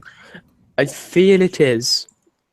I'm not asking you. I'm asking the rest of the other players. All right, let's go through. What's the actual like full-on plan of what's going to happen? So the game plan is that you guys clear quite a reasonable path. I transform into a dragon, fly around, and stampede a huge herd of sheep towards this magical shield, and either the cultists erupt from the magical shield, at which point we all take care of them and wipe them out, or they don't, at which point you guys charge inside the shield and then fill the cultists, who are somewhat surprised and overcome by sheep, with arrows, whilst I fly around outside trying to work out what else I could do. And then once we've won, it's mutton for dinner. Wow. Yeah. Okay. And also try to not We be could killed by a pre-roast huge it. thing. Well, we can always retreat from it. Yeah, it's not very fast, I imagine. It's probably going to be shooting. Well, me. you say that. I'm just imagine every time you say like it's probably not going to be, I can imagine Ollie just grinning away in the darkness. Just, all right, I'm good with this plan. I love it. So, Delta would say, once you're a dragon, they will Yes. see you. Yes, I had realised this. Okay. Just making Good sure. luck there. I see the flaws in this situation. I would rather burn them with fire. I would rather become a dragon and fly within. I would rather become a giant and stride within and grapple with this thing. But Yep. So I believe what we shall do is, yeah. So if you go off, become the dragon, and we will try and move quietly, but not extremely stealthily, because hopefully the dragon will be distraction enough to warrant us not being extremely stealthily in our approach. yes, and I want no complaints inside the city that we killed all the sheep. Well, The sheep know what's good for them. They'll run in and they'll keep running out. About to ruin some poor shepherd's like livelihood. No, it's fine. Underwear, I think, is the phrase you're looking for. It's like, we successfully stampeded the sheep. They did nothing, but the shepherd killed everything in the flipping dinner. Just trying to get his sheep back. He turns into like a beast. Okay, It's like, hold. I am going to jog off a mile or so that I've got enough space. I am going to, provided nothing attacks me while I'm doing it, Nothing. I am going to cast Polymorph and become a young bronze dragon. Page 108 in your monster manual for those of you reading along at home. My bronze dragon is going to become airborne. It is going to head in sweeping motions, backwards and forwards, driving clumps of sheep together into a large group of sheep, and then it will drive those sheep towards the magical dome. Make me a dex check, just to see how well you maneuver and get the sheep into the right place. Really? Use the dex of the dragon. Yeah, that's only a. In fact, I think I'm better off using my own dex, but hey, that would be a 12. That's okay. You could have had them more concentrated, you think, but they are moving generally in the right direction. And hopefully fairly quickly. Yeah, they are. Sheep and dragons don't have a great history. If How to Train a Dragon's anything to go by. So I was just about to reference that. I quite like the idea that there's one at the back that's just going, I'm not going, I'm not going, I'm not going, and on my way past, I'm just going to go. That'll do. I've got a snack for later. Yeah. Yeah. But yeah. So 99.9% of the sheep peg it towards the. And I don't know who would have said it, but someone would have said, when we hear the bars, we go. How many bars do we count?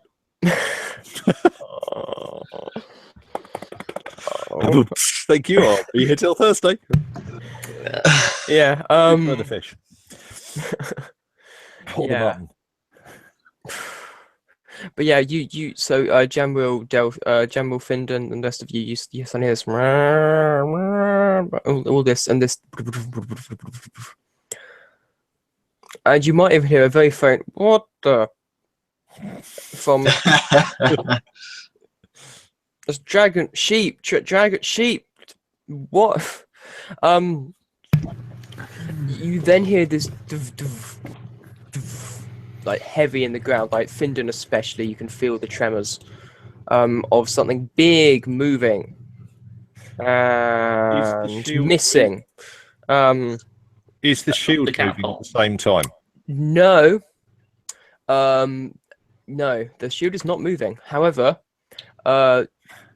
you all hear this, and Rael, you feel this metal. What's the AC of a bronze dragon? 18. Yeah, no, it's fine. Just fly past like a few meters above you. It's way off, but still in the general direction, which it surprised you how quickly this thing can track. Like, it might not have the right elevation, but like the fact that it could like follow you that well is, that speed is quite alarming, given how large and cumbersome it sounds. Okay. But the sheep have gone in, so what I'm gonna do is just roll a few d20s, see what they say. For And damage. Oh, one of them was a natural one. 2 of them were natural ones, and the other one is an 8. So that's just generally for the cultists and how they react. At the point where I fly over the top of the shield, Mm-hmm. I am going to roughly centrally, as I'm coming in, breathe. Now, I don't know. My feeling is that a dragon's breath weapon is not magical, but it is down to you whether or not. No, I will. Yeah, no, I'd agree that is not magical. In which case, in a roughly central line, as I approach the shield, I'm just going to lay down a line of lightning breath. Lightning. There's a smell of roasting mutton. Yeah, you probably do catch no, these sheep are lightning immune. No, That big and special. yeah, no, you do probably catch a few of the sheep.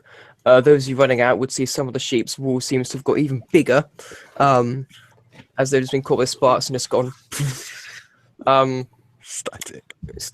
But yeah, you guys as the rest of you are charging towards the shield, you do start to hear you hear some cries of men, some cries of sheep, and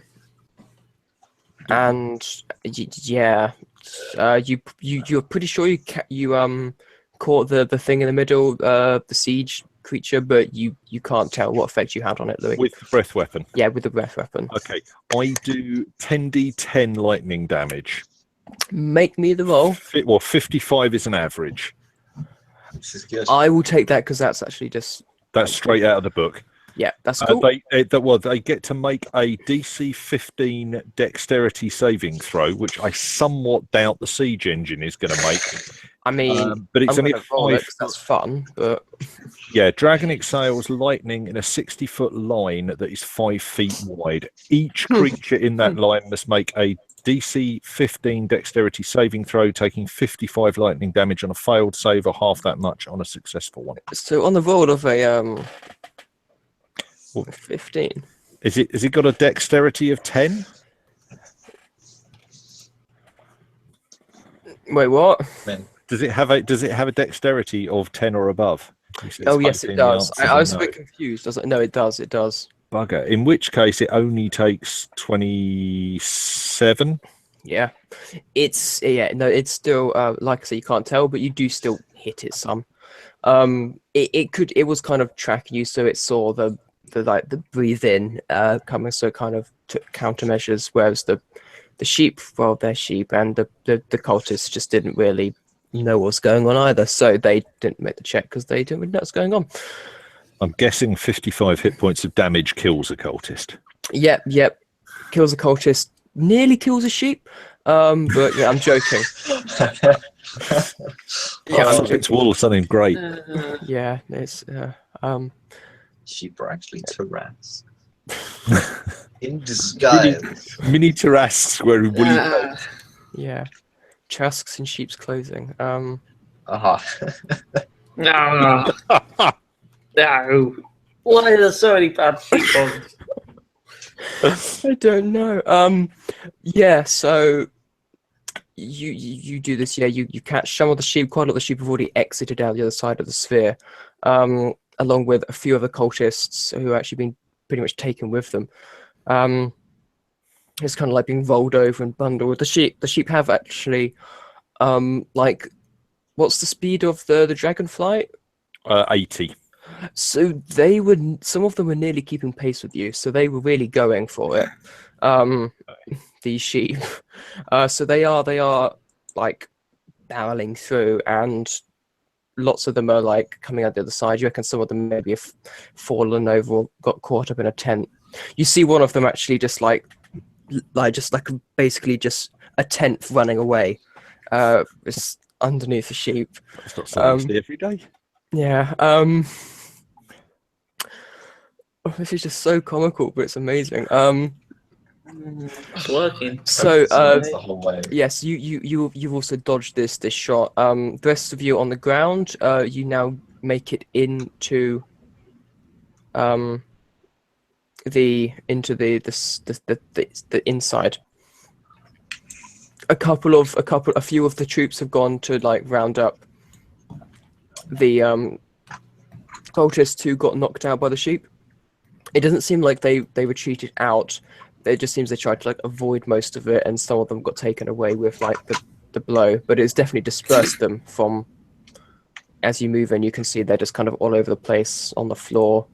Some of them got weapons ready. They're kind of trying to find a dagger or sword or something. Yeah. So Findon and Jamrul can roll me initiative, please. Okay. Looking at Rael, terrible sheep puns.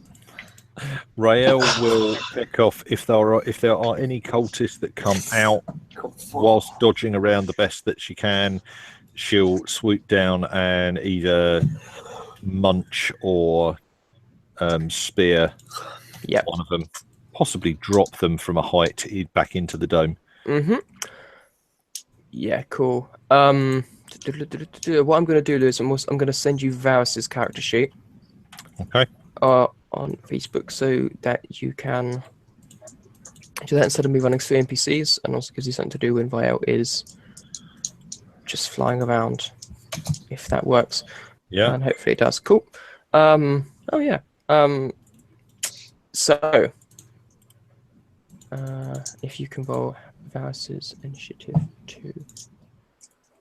And I will do it for Haran and Delthor.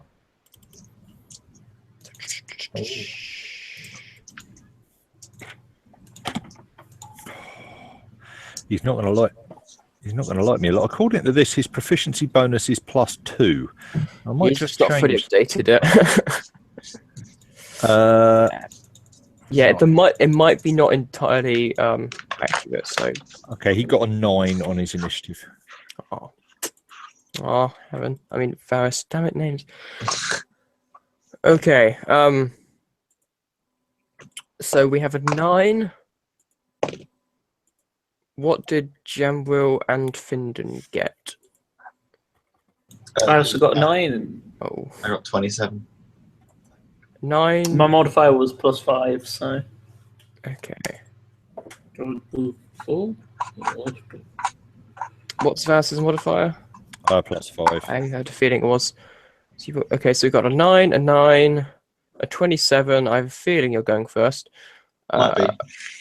So Haran got a 19. Favoritism. And Delthor, bloody hell. I've just seen Delthor's AC. I'd forgotten how high it was. And Delthor got a 16. Which means we have Jam, Ha, Del, Finvar. We'll put it like that, yeah. Right. And Rael just at varying intervals. Occasionally, you see a body just like drop from the sky through the dome. Exactly. Bits of one. So yeah, so some of the cultists are ready, some of them are still trying to get stuff sorted out, and some of them are just trying to leg it. A couple of them are fending off sheep, actually. They appear to be losing. And yeah. Nasty little buggers. Yeah. But I'm never going to look at sheep the same again anymore. But yeah, the rest of the guard and Kailu head off and start engaging the other cultists. This thing in the middle still, I will say, seems pretty occupied with the dragon. It doesn't really seem to be paying attention to the people on the ground at the moment, but you're keeping a wary eye on it in case that changes. So, Jamril, you're one of the first into the dome. You can see these cultists. Some of them are trying to come towards you. There are some of them still like trying to find weapons and stuff. Who do you want to go for? What do you want to do? Right. I'm gonna go in for. I'm gonna go in with my light crossbow action because they're probably kind of far away, maybe. Yeah, they're at this point. Yeah, you could get a crossbow shot off. Cool. I'm gonna do that then. That'd be a 16. to hit. 16 is a hit. Nice. They do a D8, which is 8 damage. Nice. Yeah, yeah, you dropped the cultist. Nice. This is going well. Yeah, so yeah, you just kind of charge in. You've got your you're just like pew. Yeah, the cultist just kind of just running just flops as you just get them right in the neck. Yeah, you get your swords out, ready to engage. Hammond is got his sword out. He's just running in at the moment. He can't do much more than that. But engage next round. Likewise, no spells. So Delthor's just got out his I think it's a maul. I think. And yeah, that's what's happening. Findon, I mean, I can guess probably what you're doing because. Yeah, 2 hammer swings. Yeah. You were at the front, so yeah, you reached the cultists first. One's 15, one's a 19 plus. They're both 8, they're both hits. Ooh. 23 and 27. Wait, don't I get crit on? 19, yes you Crit. do. Crit. Oh, I always yes. forget. Just describe me how you kill them. Just playing golf. Like, wait, are there sheep in front of us at the same time? There's a few sheep around. Like I said, some of them are in combat. How can I mix a Don't sheep kill into the my sheep. execution? I tag team. Can I tag ride team a them with the sheep sheep? into battle? Yes. Bit heavy, I think. Can I ride on 2 sheep then? And then go and eat sheep as I charge in? I'm gonna say no to that one, Jack. Oh well, it was worth a shot. No. You're like sheep distraction, throw a sheep in his face, and then like sheep runs off and like. Yes, gonna go with that. I throw a sheep at someone, and then I was as they catch the sheep, yeah, no. I pick up like a lamb or something and throw out one of the cultists. So and they catch it, and then I just hit them like straight down with the hammer. Yeah, but yeah, you just and the lamb runs off. Yeah, born in blood had never the true meaning, but Oh no! Pick up like a lad that's just been born. it's got very interesting. No. Varys. Sorry, just so that I know, do you know if Varys is hunter or beastmaster? Oh, Hasn't got a beast companion, has he? No, he is a hunter. Good point. Okay, so hunter. Yeah, it is rather incomplete. We need to go back over it. Yeah. Okay. Right. I think the obvious thing is. Okay, so how many cultists do we look like we've managed to take out so far? Around 10. Around 10 out of 2 dozen. Or 4 dozen. 4 dozen. A few of them left earlier. Around 10 of them were knocked out of the sphere. So they're in combat with people outside the sphere or maimed or dead. A few of them in combat with sheep. I'm still there lightly, but they've kind of been like knocked prone and there's the sheep panicking around and they're trying to like get them away. So there's probably around 24 who are actively trying to come towards you, but that puts them as only a few above the amount of you there are. I'm going to sink 2 arrows into this big thing in the middle. Yeah, go for it.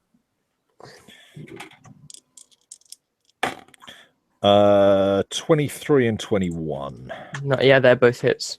Um, At this point, I have a feeling that whatever if his ranger, one of his ranger things might be useful against something of that size. I can't remember what he took. Giant Killer. Well, it depends on whether I've got Colossus Slayer, Giant Killer, or Horde Breaker. Exactly, that's what I mean, and that's. But I can't remember what he between took. Colossus Slayer and Giant Killer. Sorry? What's the difference between? What's the difference between Colossus Slayer and Giant Killer? Colossus Slayer tenacity will wear down the most potent foes. When you hit a creature with a weapon attack, the creature takes an extra 1d8 damage if it is below its hit point maximum. You can deal this extra damage only once per turn. The Giant Killer, when large or larger creatures within 5 feet of you hits or misses you with an attack, you can use your reaction to immediately after its attack it. I have a feeling he's got Colossus Slayer. Yeah, I think you might do. In which case, given that I hit with both of these, Mm-hmm. does that mean that I can apply it to the second hit? One, yes. Okay, so Yeah. the first one does 6 damage. Mm-hmm. Second one does 10 damage. Nice. Yeah, I think it's Colossus Slayer or Horde Breaker. So we'll go with that. That's fine. Oh. I clicked inside the box. It wasn't displaying it. I clicked inside the box and it's come up with it. Oh. Horde Breaker. Damn. Okay. In which case it was a whatever the first one was, instead of a 10, it was a 4. No, well, still 10 damage. I wouldn't mind it. I have to use Horde Breaker because that is quite a useful one, though. Yeah, it's if But I've got the short sword out, it's less good if I'm an archer. Yeah. True. But yeah, so yeah, just set off these 2 shots. Yeah, they do sink in. They do break through the hide quite easily. But this thing is still just tracking right out at the moment. It doesn't really pay much attention at all.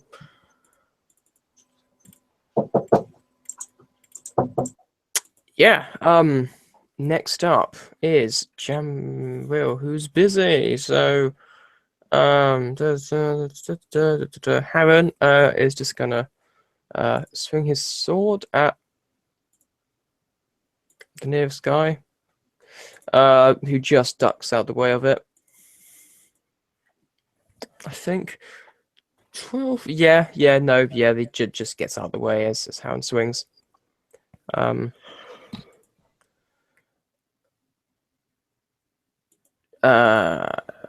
Where's the right initiative order? Del thought. Oh, that's again. Likewise, just trying to knock down some of the cultists. That's a 3, but it's plus. I guess that's also a 12. So again, cultists somehow being very lucky at the moment, just ducking out the way of these swings barely, but just managing it. Finden again. Yeah, I'm going to try use my grappling hooks. Okay, what are you trying to do with them? Okay. So this thing has got 2 big legs, right? Yep. And it's just firing away at, I'm guessing, at Rael. Mm-hmm. So I'm going to try. Wait, can I have a description of how it's firing? So what it does is its 2 hand-like things. Tom will go back to you in a minute. Its 2 hand-like things like come down in front of it and seem to kind of like move around like, and you can hear it's like it's digging up the earth beneath it. And then it lifts them up and it kind of like moves around on all 4s as the top of it's just like turning and then just So it compresses the dirt into like this cannonball. yeah, that's what it thing. seems to do. And then probably other weird And, alien and stuff. its density is like, yeah, compressed by magic and stuff. Stuff. Alright, I'm gonna try stuff, yes. I'm gonna try grappling hook one of his arms. Right? Yeah, just holding that back so he can't get it down to start digging up dirt. Yep. Okay. Cool. So make me a strength check. Sorry, a dex throw. Dex. Yeah, dex roll to see if you loop it. This is reminding me of Jacobin right now. I missed completely. I got 4. Yeah. So this That's- time, but like, Well, technically it's a 9. yeah, you like it knocks off it. You do hit the thing, but not close enough. But yeah, you just missed it this time. Jamil. Right. Hey, what's the situation? I wasn't here for everything. Hammond missed. Delthor missed. Findon missed. Well, I'm going to see if I can break that tradition. Don't jinx it. Go in with my. Short I'm swords. assuming they're close enough for short swords. Mm-hmm. Yep. Yeah. You're in on them now. Good, good. All right, go in with them. And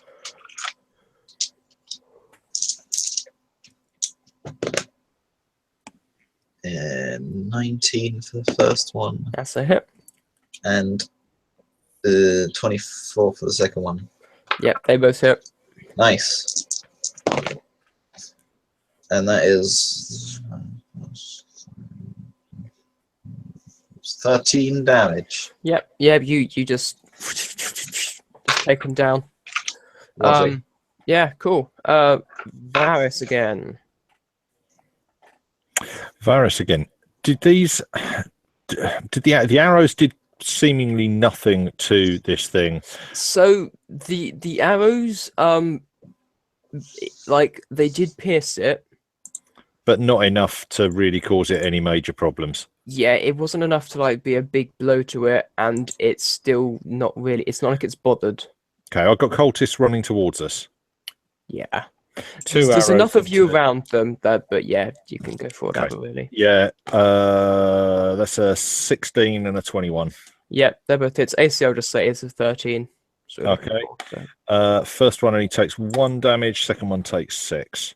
Okay. Yep. So you get one guy in the arm, the other guy in the close chest. Yeah, neither of them go down. One of them just falls back a bit though and gets back up and keeps coming. Okay. Jamil again. Ah, yes. Let's do that again. Oh yeah, the anti-magic field, I remember. Yeah. All right, let's do this.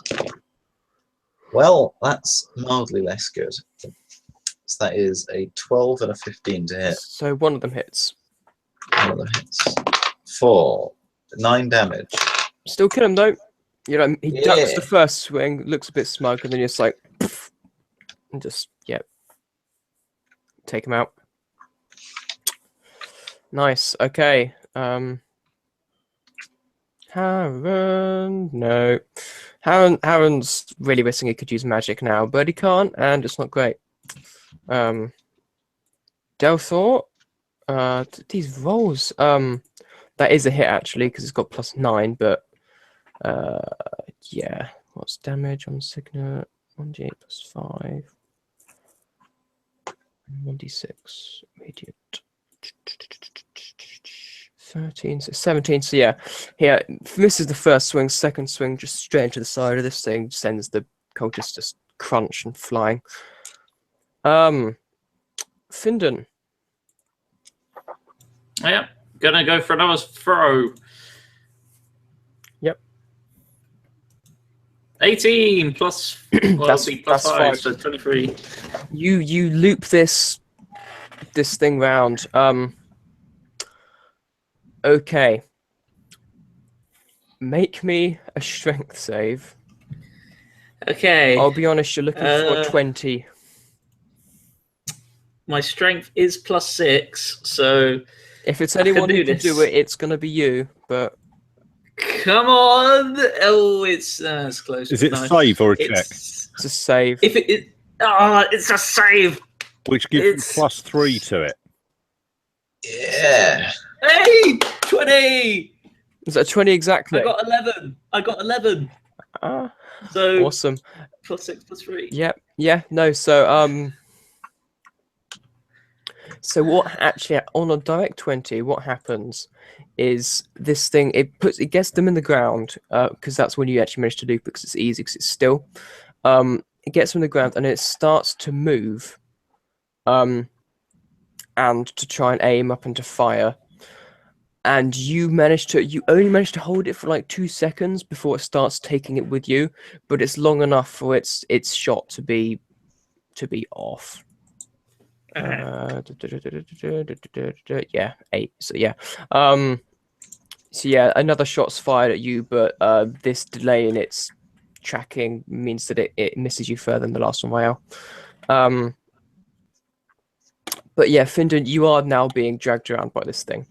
All right. You're not being flung around like what would have happened if you got less, but you want to kind of like. And just imagine me like spiraling around it as it's firing. Just no. But yeah. That may end up happening. Depends if I get below 20 next. Yes, Varys again.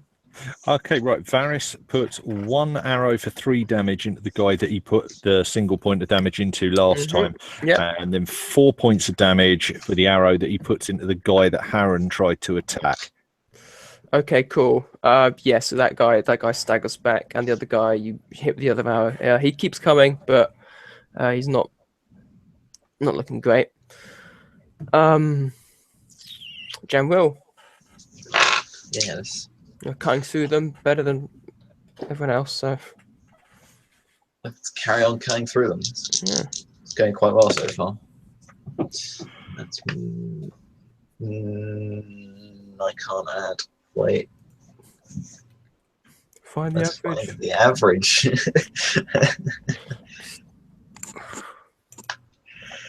What are the numbers, Tom? Just tell me the numbers. 9.5 times 2. You The numbers, Mason. 19 and 22. Jack could have done that faster, I'm sure. Wow. Wow. Because Jack is good at maths. Yeah. That was seriously, they both hit though. I was talking about integration earlier. That's the thing we found is that Tom, there's all this stuff where we're just like don't have a clue what that is. Simple addition just doesn't work. It's not abstract enough. No. Yeah, that's why I can't do mechanics and applied maths. But yeah, those both do hit Tom. Nice. But the AC is 13, like I said, so.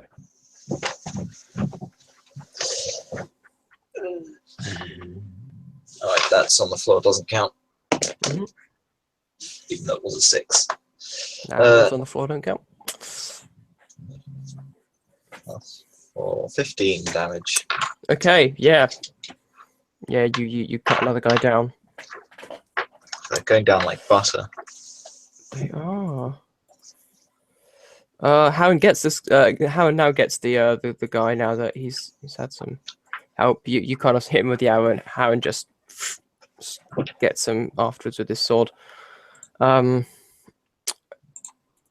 Delthor likewise.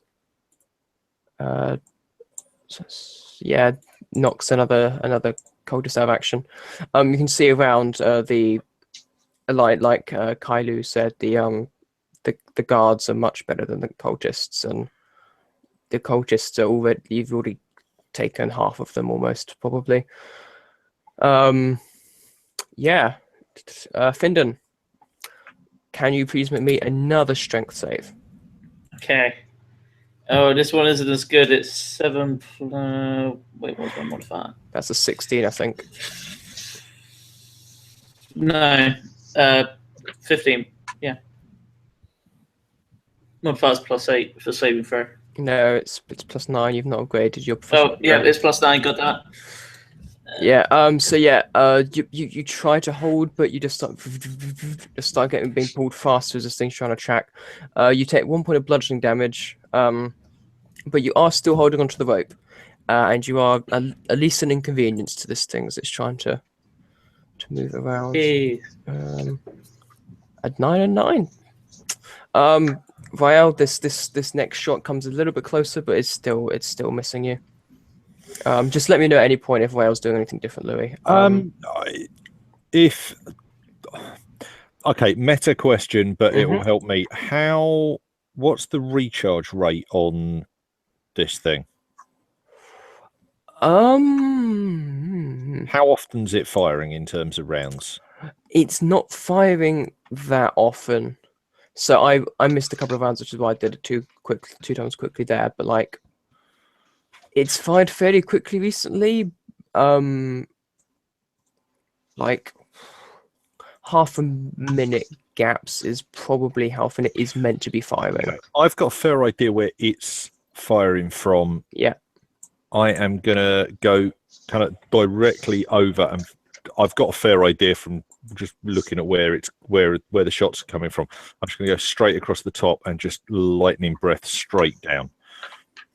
Yep.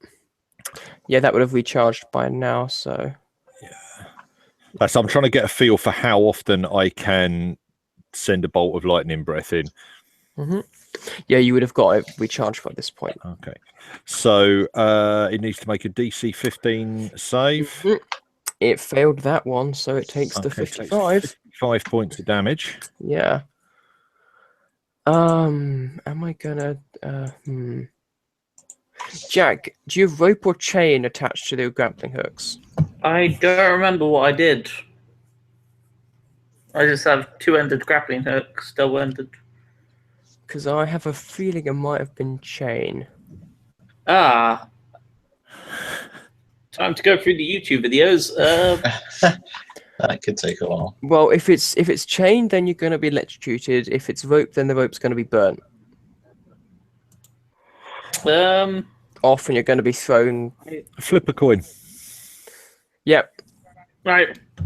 Time to roll a D4 So script. I have to say, okay, if he's in the air, I know it doesn't work like proper science, but if he's in the air, hanging on to something metal, and the arcing goes through this, it's grounded. He isn't. Yeah. Yes. Yeah, this is true. Roll me anyway, just so that we now. All right. So if it's above a 2, it's a chain. It's above a 2, it's a chain. Okay. Okay. No, Louis is right. Most of the Right. electricity is going to just go straight down. I'm gonna say you still take 3 points of lightning damage, just Okay. from That's some fine. lightning being completely unscientific and not finding the fastest route. I'm on Yeah. 98 HP. I think I'm fine. Yeah. So, but yeah, Does that bring us on to Varys? that does indeed. How much space is there? Have we managed to clear most of the cultists from directly Yeah. around this thing?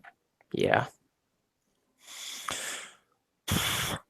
Like they're keeping out of the way of it as much as you are, so it's all around the edges. Okay, I'm gonna run in towards it, and I'm gonna try and loop.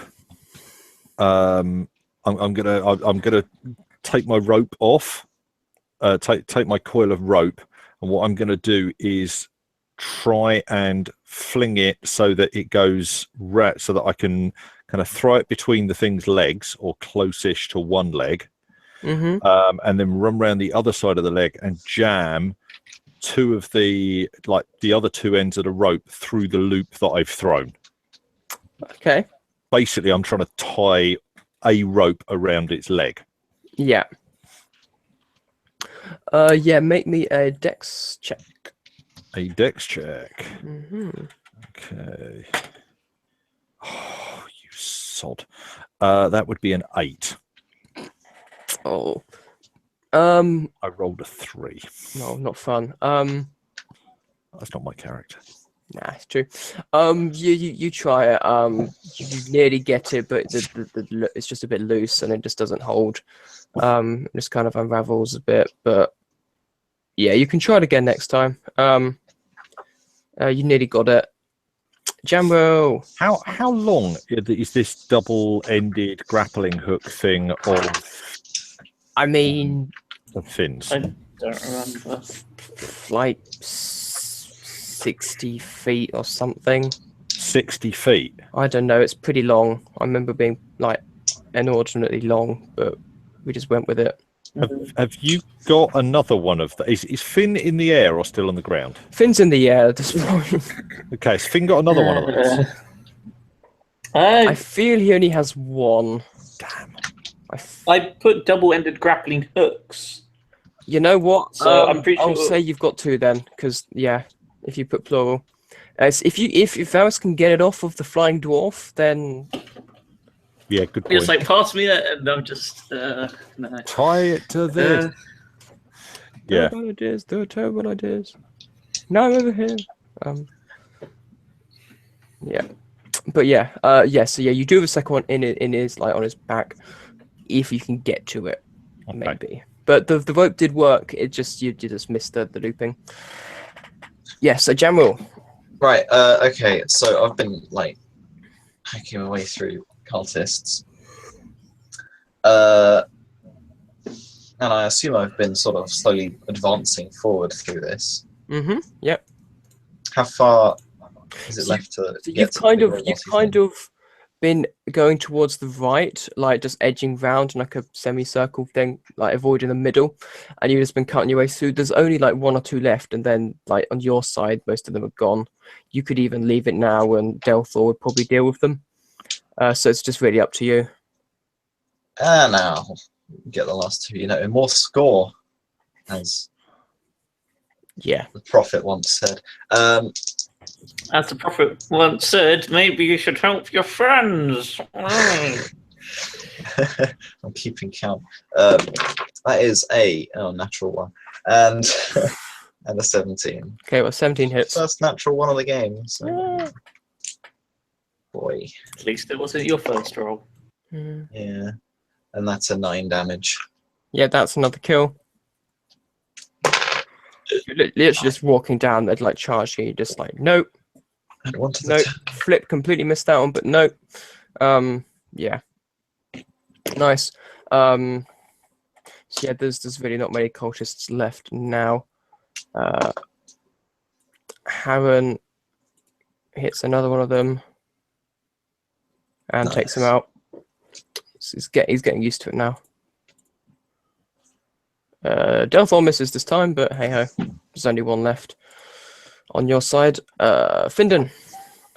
I'm gonna say make me a dex or acrobatics check to try and regain your footing. Okay. I've just been playing my recorder for ages now. I got a 12 plus my dex is plus is it athletics? You said. I'll let you have athletics. Hey, non-natural 20. Okay, now make me a strength saving throw to keep your footing.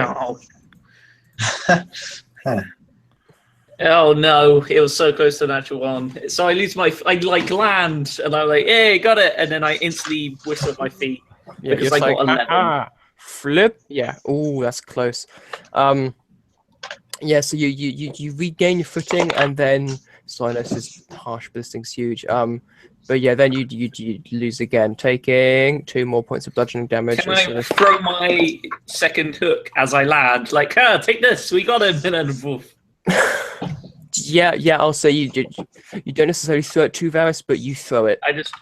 I try and throw it, and it just like falls to where I was before. Yeah. Yeah, you kind of throw it as you're moving, so it just stays in the same place. Yeah. Varus, make me a perception check to see if you notice Findon's throwing this thing on. This dice is cursed. I keep rolling 3s on it. I think perception's decent for Varus, though. But perception isn't filled in for Varus. I thought drows were... Drow not... I thought elves had advantage on some perception checks, don't they? I'm gonna check. Or at least no, definitely- it's not.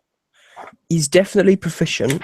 Yeah, which isn't on the character sheet. He's definitely proficient. Okay, no, that's what I'm thinking of. It's the proficiency that I was thinking of. I don't think this is going to help, but it's wisdom based, so it's 4, it's 7. Okay, so it's a 10. Okay. You do see it. You do see that Finden's no longer got it on him. You didn't see where he threw it. Okay, so sorry, is this a second one? Yes, so there is a second one. Okay. He kind of regained his footing, was kind of like, oh, listen,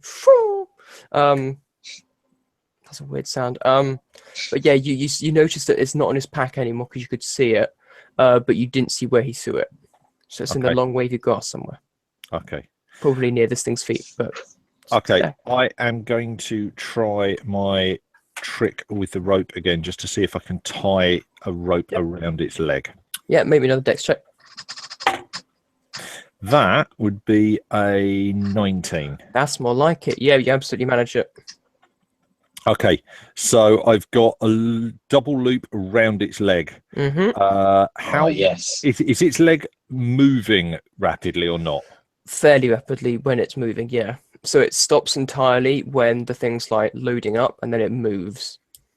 Okay, I am going to try and tie a loop in the far end, just like, just a knot on the far end of this rope. Yep, yeah, you do that. Okay, how fast is the grappling hook that Finn is hanging on to moving? Pretty fast. Is it in any way? So I'm thinking, if the thing's going okay, I'm going to bend down, I'm going to pick this up, I'm going to put it in the top, and then I'm going to move around some more, and then I'm going to bend down. Is it fairly regular? So yeah, it's not like putting in the top. It literally seems to be going up through the arms. All right, but if it bends down and sticks its arms in the ground, but it is doing it all fairly regular, yes. So at that point, I should have an idea that at some point in the next round or two, I should be able to catch hold of that grappling hook fairly quickly. I don't need it for longer than about half a second. Yeah, I'd say. Okay, my game plan is I have a loop of rope which is tied to its leg, and there is a grappling hook whistling around at high speed, which occasionally comes to a stop, which is attached to its arm.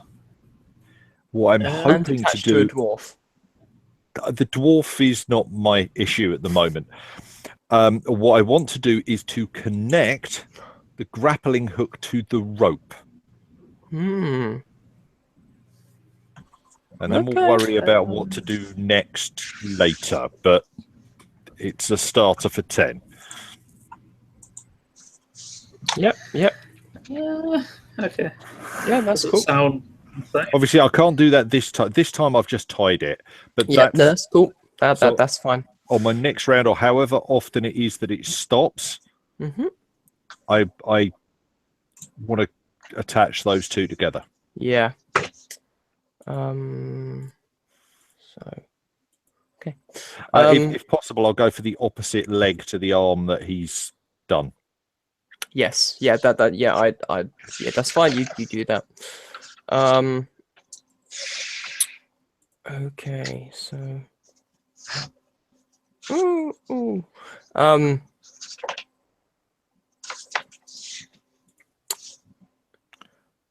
Rael, oh, that's not too bad. The next shot does hit you. Ow. And you take 6 points of bludgeoning damage. Because it rolled pretty badly low there. That's all right. That leaves me with 136. Yeah. However, the force with which it hits you means I want you to make me a dex save. Okay. That's a 16. Okay, so this hits you in the side, and you kind of sway, and you have to like reaccount for your flight. You very nearly feel your like the talons on your feet going into the field, but you just keep out the way of it. Okay, yeah, I'll maybe get some height on it. Have I pretty much finished mopping up any cultists that are on the outside now? Yeah, there's nothing on the outside, and you still don't have a clue what's going on the inside. They taste horrible. Yeah. Spitting them out afterwards, but they still don't taste good. Yeah. So yeah, Jamwell, there's one more guy in front of you. Right. Actually, he's going to make an attack because no one else has. But Yeah, no. what's your AC? 16. Okay, so he does hit you for 2 points of piercing damage. It's the last hurrah, you know. It's not done much really. Oh, I might as well congratulate him. I'd completely forgotten that enemies could actually attack, so that's why they didn't. I was gonna ask, but yeah, no, you're just like they're literally just guys, I guess, with swords. You're literally just like They've been stampeded by sheep, seen a dragon, hit by lightning, they've got a dragon flying around them, probably deafened as well. and they're just trying to fend everybody off. They're not running to the fight. It's yeah, exactly. So I mean, I hit him for 8 damage, so he's gone anyway. He's like haha, oh, but you know. Oh. Yeah, so yeah, your side is cleared now. To his body because like he actually did damage. Yeah. But yeah, you've cleared your side. You're in Delthor now, and so whatever you want to do next turn, it's up to you. So yeah, Harren on the other side hits and deals with one of the few many cultists on that side. There's around half a dozen left on that side or so. But yeah, they're thinning out now. Delthor's just kind of looking up at the dwarf and trying to figure out what's happening. And speaking of said dwarf, if you'd like to make me another athletics check. All right.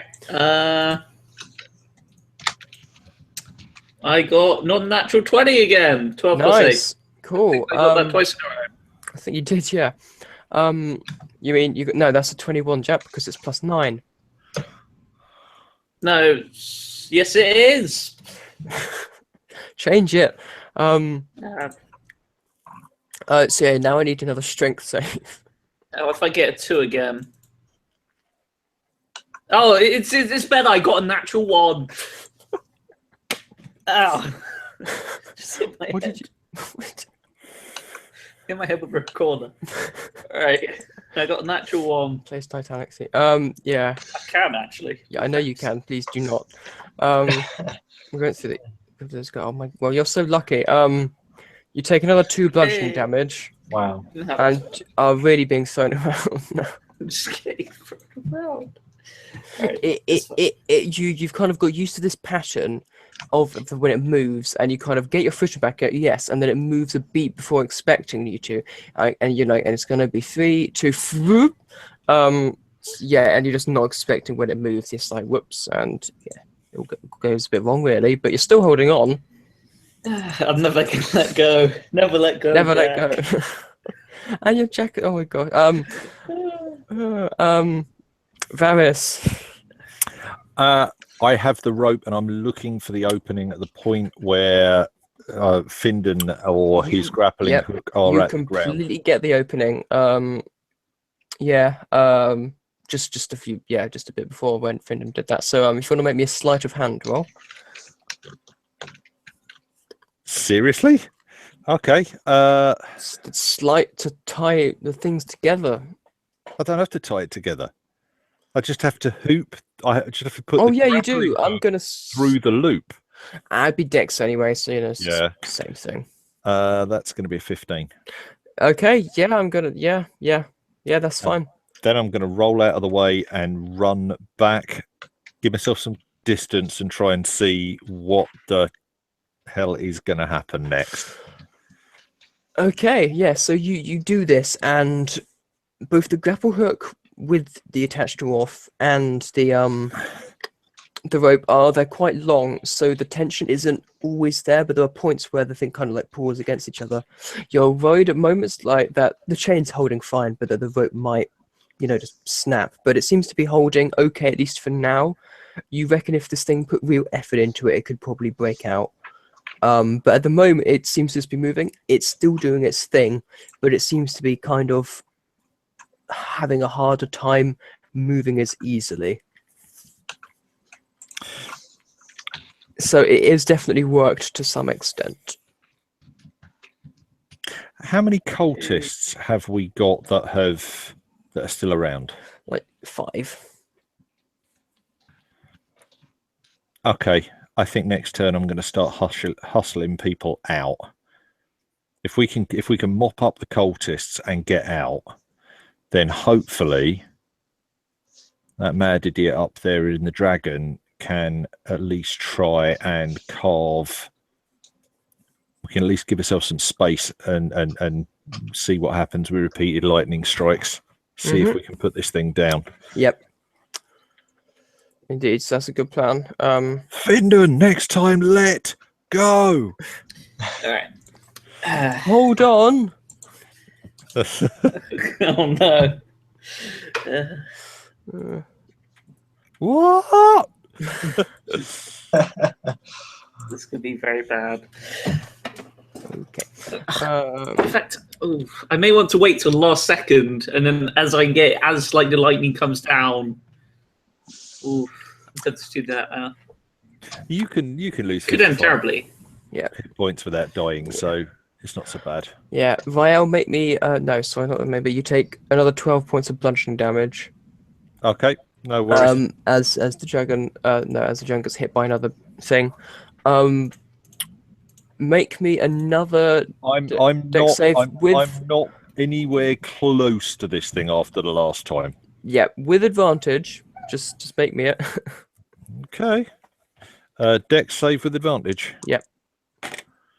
How does a 22 sound? Yeah, that's fine. But I'm keeping like 100 foot. It was more to do with like you were gonna be hit by this thing, but to see if it hits you like in the wing or like the main. So if it hits you in the wing, you're in more trouble. Yeah, that's true.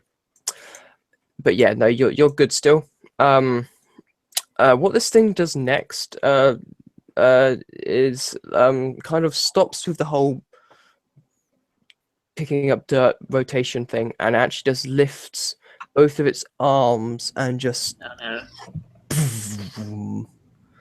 so I need everyone except for Findon to make me a dex save. Hey! And Findon, you were slammed into the ground as a result of this. Ow. And take 12 points of bludgeoning damage. Still holding on, though. That's what matters. That's what happens like every fight. Still got it. 23. Yep. Okay. You said dex, so. Yep. That thing which you have evasion on. So. Oh yeah. And that would be a 19. As I'm on the ground now, can I Oh drag wait, it? How? 20. Sorry, I forgot. I forgot to have a proficient. So everyone got above 20. Yes. Because Did Haven you got get a a natural 20. 20? Haven got a natural 20. And Delthor got a 19. Hey. Which means you all take half damage and Tom takes no damage. So from the shockwave, everyone takes 5 points of everyone takes 2 points of bludgeoning damage, and is knocked 10 feet back and prone. That does still apply to you, Tom. Even on a past save, you knocked 10 feet back and prone. Yeah. Wow.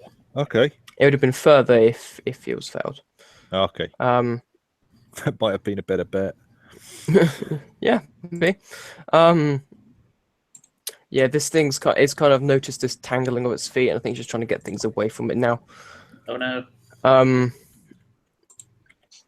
Then I'm going to say just make me a strength. No, yeah, strength roll just to see if you are still holding on.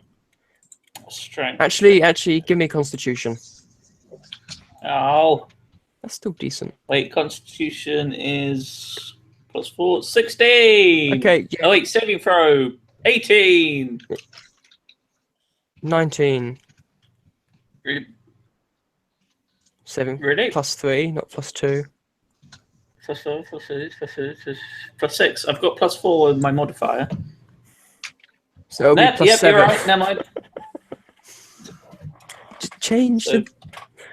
all right, I'll up them all by 1. Is it? Yes. Yes. Okay. When did I get this? I don't remember this. Well, no. Constitution and strength you are proficient in, so they're both +1. Oh yeah. So I am.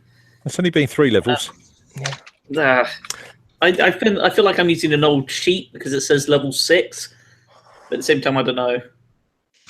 Even by level 6, it should have been a Yeah. +3 proficiency bonus. It goes up to 4 next turn. Yeah. Next level. Oh no. It's fine. But yeah, around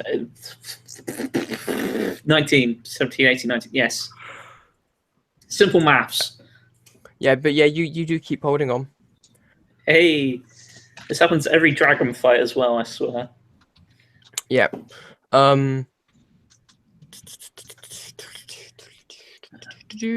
Okay.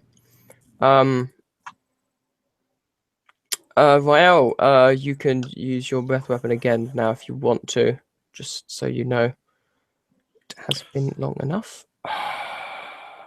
Is it going to attack? It attacked last turn, didn't it? Which means it Yes, doesn't it get would to attack attack next next turn. turn.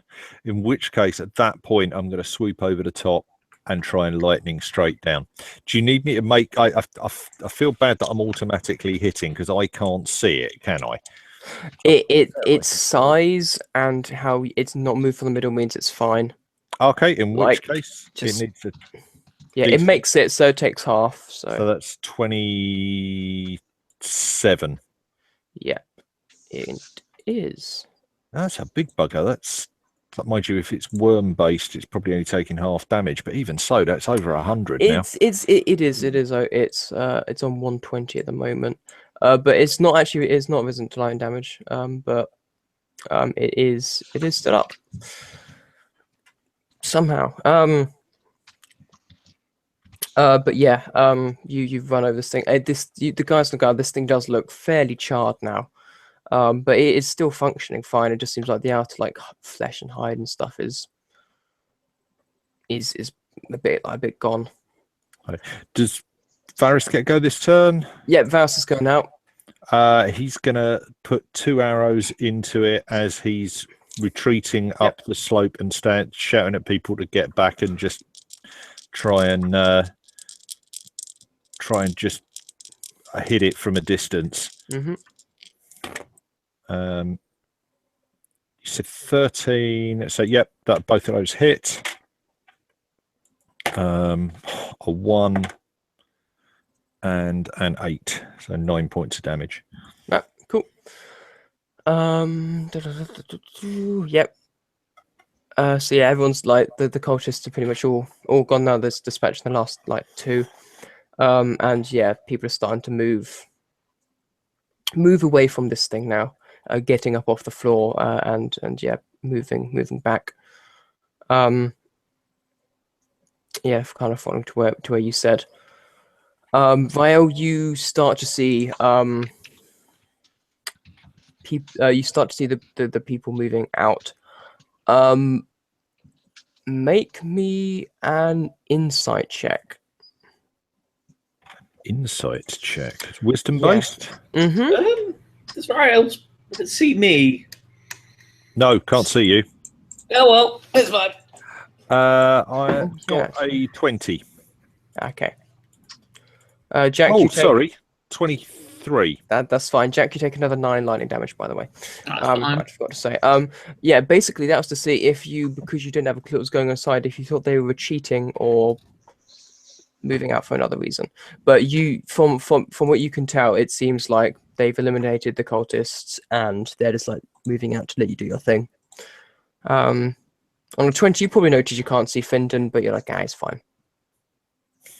What idiot's going to be standing there when I'm firing lightning bolts through the top? Mm, Yeah. fine. I have a cunning plan how to escape the lightning. Hmm. 3, 2, 1. What else? Let go, but then rocket boot away. Oh no. Of Hang course, that on will to make. it. Hang on to it and rocket boot away. Yes. Why didn't you think of that I'm gonna sooner? be. Even better. Why haven't I been using my rocket boots as I've been flung around by this thing? I don't know. Because You didn't grow up watching bad 1940s serial Rocket Man films. Yeah. Okay, it's fine. I've got a plan. No. Cool. All right. It's a lightning coming down now. The lightning's been down. But is there more? Not yet. The everyone else has pretty much moved out. So Findon, what are you doing? We'll just go to Findon. Oh, so anybody? Okay, Sorry, anybody with a bow? I was saying. Oh, shoot the yeah. damn thing from within. I wasn't necessarily saying get out. I was just like clear back far enough that you can. Anybody. That's fine. So Gemma would be reloading his crossbow then, I imagine. Yes. Yep. Which is a turn which you don't know if crossbow expert, I don't believe. If I. No, I don't. No. Yeah. So What would I? it's well, Findon anyway, pretty much. What's the best thing I can do in this situation? It's up to Because you, we Jack. need. It's just going to be struck by lightning. But what's the best? Maybe if I drag it upwards. Because my rocket boots are extremely. What's it called? Weird. They're powerful. They're Mechanic. not that powerful. It's 30 Yeah. feet tall.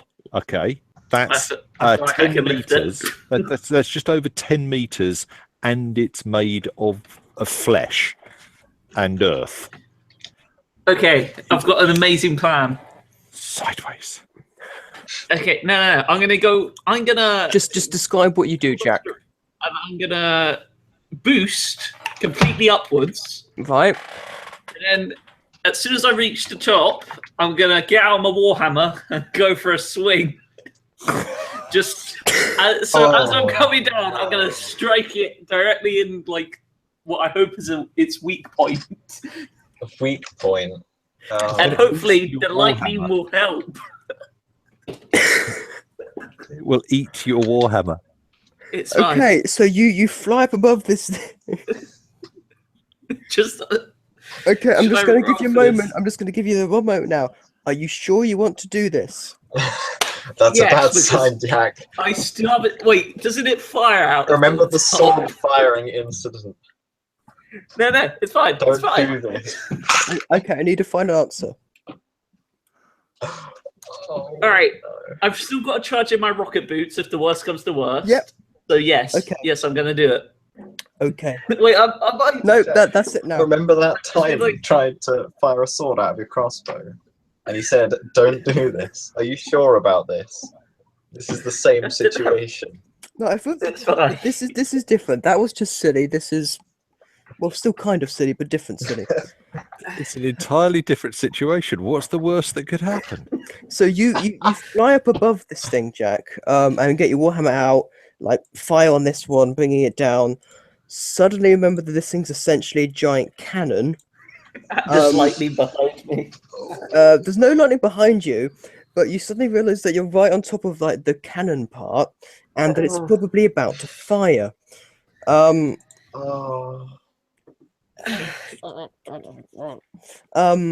It's fine. So what I'm gonna say, see, what would be amazing now is that you're not strong enough, but if it fired and you with the hammer, it's like, and just like knocked it back down and just blew it up. But no, that would be a bit much. I make a roll. Make me a deck save at disadvantage because you're free falling.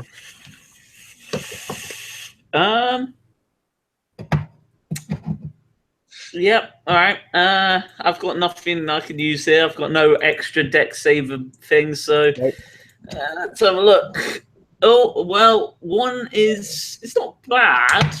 I got Oh, no. 10, Okay. but it's not good. So oh no. Okay, so How high up do I end? you only take 6 bludgeoning damage. Oh, But you are following this thing up. as in I'm. Up and up. You pass Vial. Do I get an option to catch him? Make me a perception check to see if you see the flying dwarf. See the flying dwarf. I think it might just. That's a 20. Yeah, you literally just have the thought, who's going to be inside when I'm breathing lightning? Next moment, you see the cannonball with Findon on top of it just going. And you're just like, him. Right. Okay, I'm gonna wait till it because there's a point where it gets up and runs out of energy. It will come down again and it'll still be pretty close, yeah. No. I want to follow it up, and I want to catch yep. it as close to the point where it's near stationary as possible. Cool, yep. Can yeah, I be riding this thing as it goes up? I'm gonna say make me a strength roll to see how well you stay on, Jack. Okay, let's see if I go for it. Letting go is fine. Oh, DC 30. 19 plus whatever, so So I'm gonna say it's up to you whether you want to let go or hold on. I'm gonna stand on top of it as it goes up and like hold my warhammer like just... Okay, fine. Vial, make me a dex check. You said at the slow point, so you add advantage just to grab him.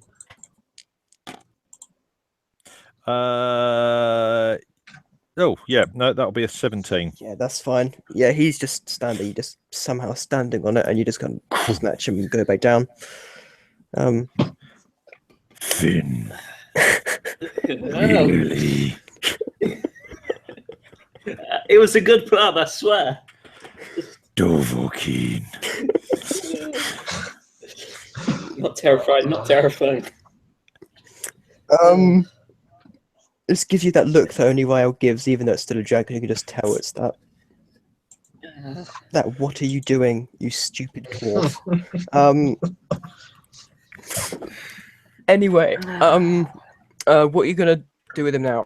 I'm going to take him back down, but I'm aware of how likely when I'm likely to get a shot. So I'm going to wait for the next shot, which will be in my direction, and then I'm going to land him. And then we'll see what I am doing is getting the hell away from the dome for a. Well, what you'll find interesting is that when you look back down, you see this thing. Ooh. And like I'm just you still got mental stuff, so you I could throw a dwarf at it. Oh no. No. Yeah, the dome appears to have gone. So whether it was on a that's time useful. or if one of the cultists was actually some magician or something, you don't know, but the dome has gone now. Yeah, okay. But in which I'm going to fly around for a round or so. Just so you know. Wait for the next fight. Wait for it to fire. Put him down, and then I'm going in hand to hand. Well, I say hand. Yeah. So you put down Finn and yeah, make me an attack roll as a dragon. Okay. I'm going to. No, it's going to make a strength saving throw. Okay. No, I haven't got enough time to recharge, have I? Because I've just done that. No. Okay. So I make 1 bite attack. Mm-hmm. Which is going to be 14 to hit. So that misses. Well, hits but doesn't Pierce. Doesn't pierce. Okay. On a 14, I thought you said it had a 13 AC. That was the cultists. Oh, okay, right. And then the claws. Sorry, I didn't make that very No, clear. that's yeah.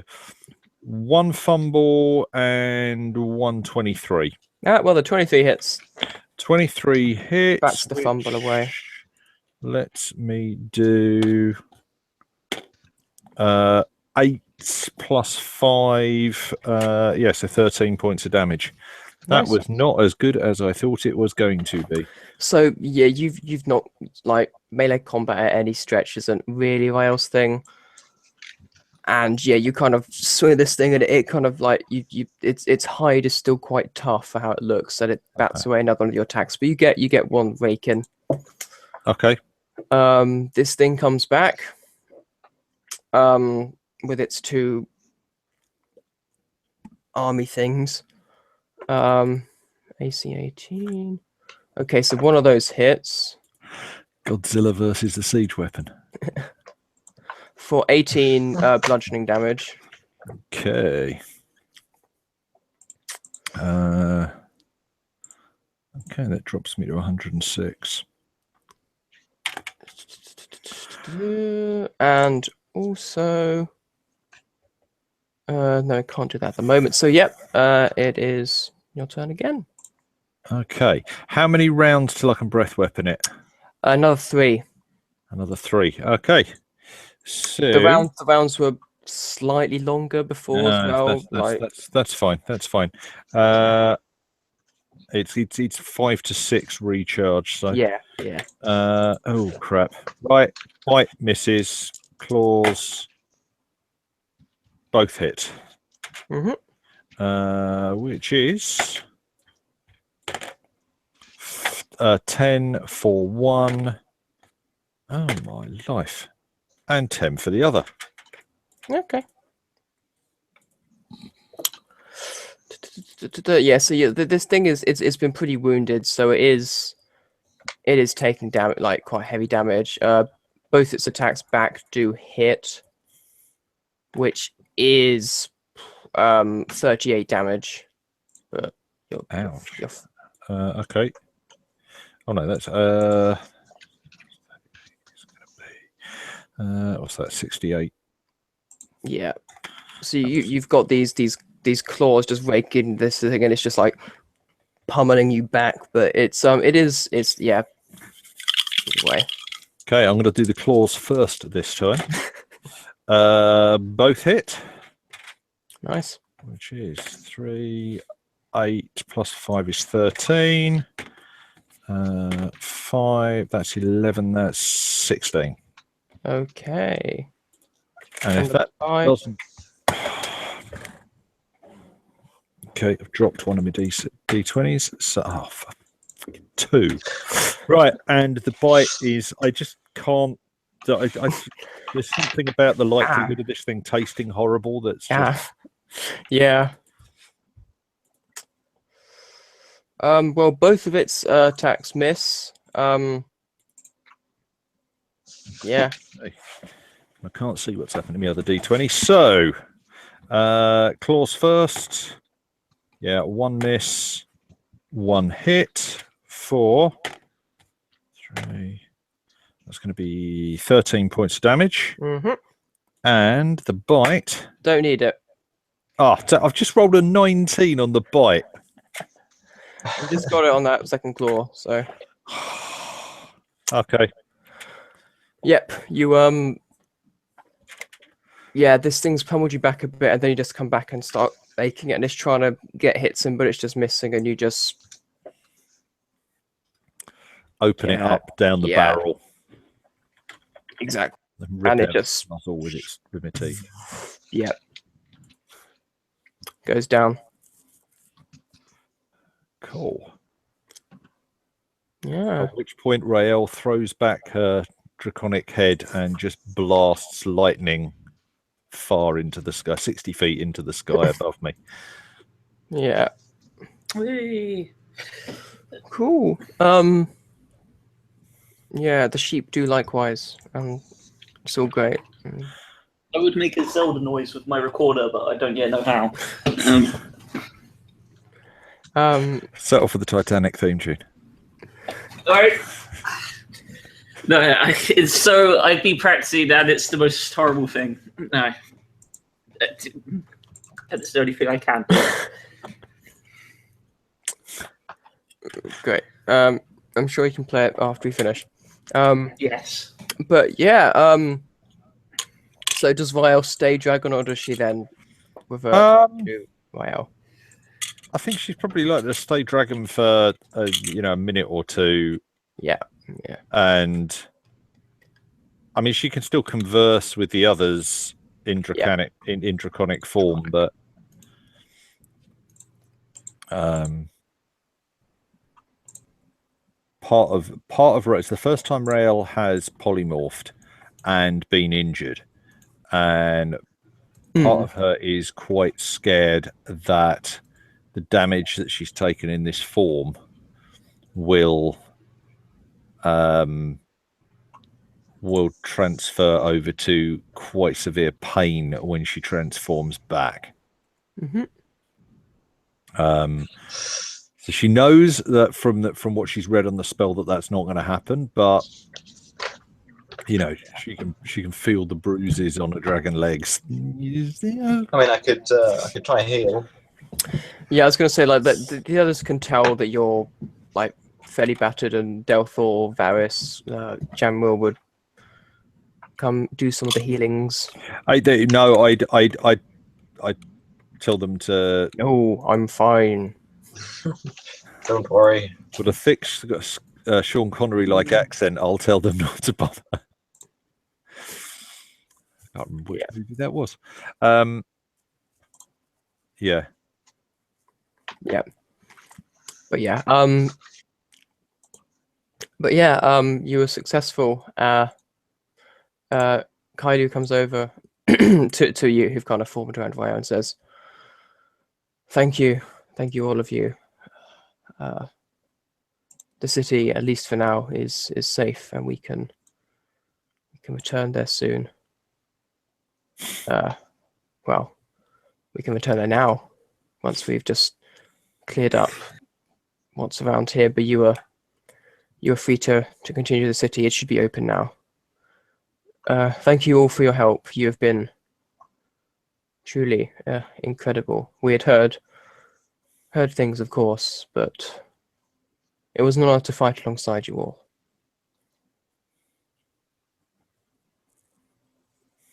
And he'd kind of do the formalities, shake your hands, whatever, A bit harder with the dragon, but... Oh, he's trying to shake my hand. Can I use my hand? He laughs. He's just like, dwarves. No. I'll never fully understand them. It's not even the hand. It's something really weird.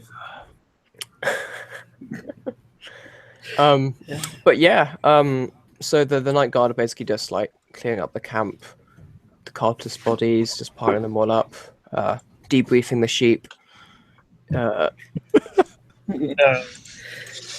Set up a special marine. Oh, yeah. We're gonna be fine with supplies for days. There were a couple of the guards were taken down. There's a few sheep lying about, but compared to how the cultists fared, they did pretty well. The barbaric slaughter. Oh. Rael would like to try. She'd like to carve some chunks of the siege engine thing out. Yep. And just like some quite deep chunks. When she eventually gets back into human form. Mm-hmm. So she's going to try setting fire to one of them to see whether or not it's resistant to the flame, at least when it's dead. Likewise, she's going to use Ray of Frost to see whether or not it's resistant to cold. She's trying to get an idea. It didn't look like it was resistant to lightning.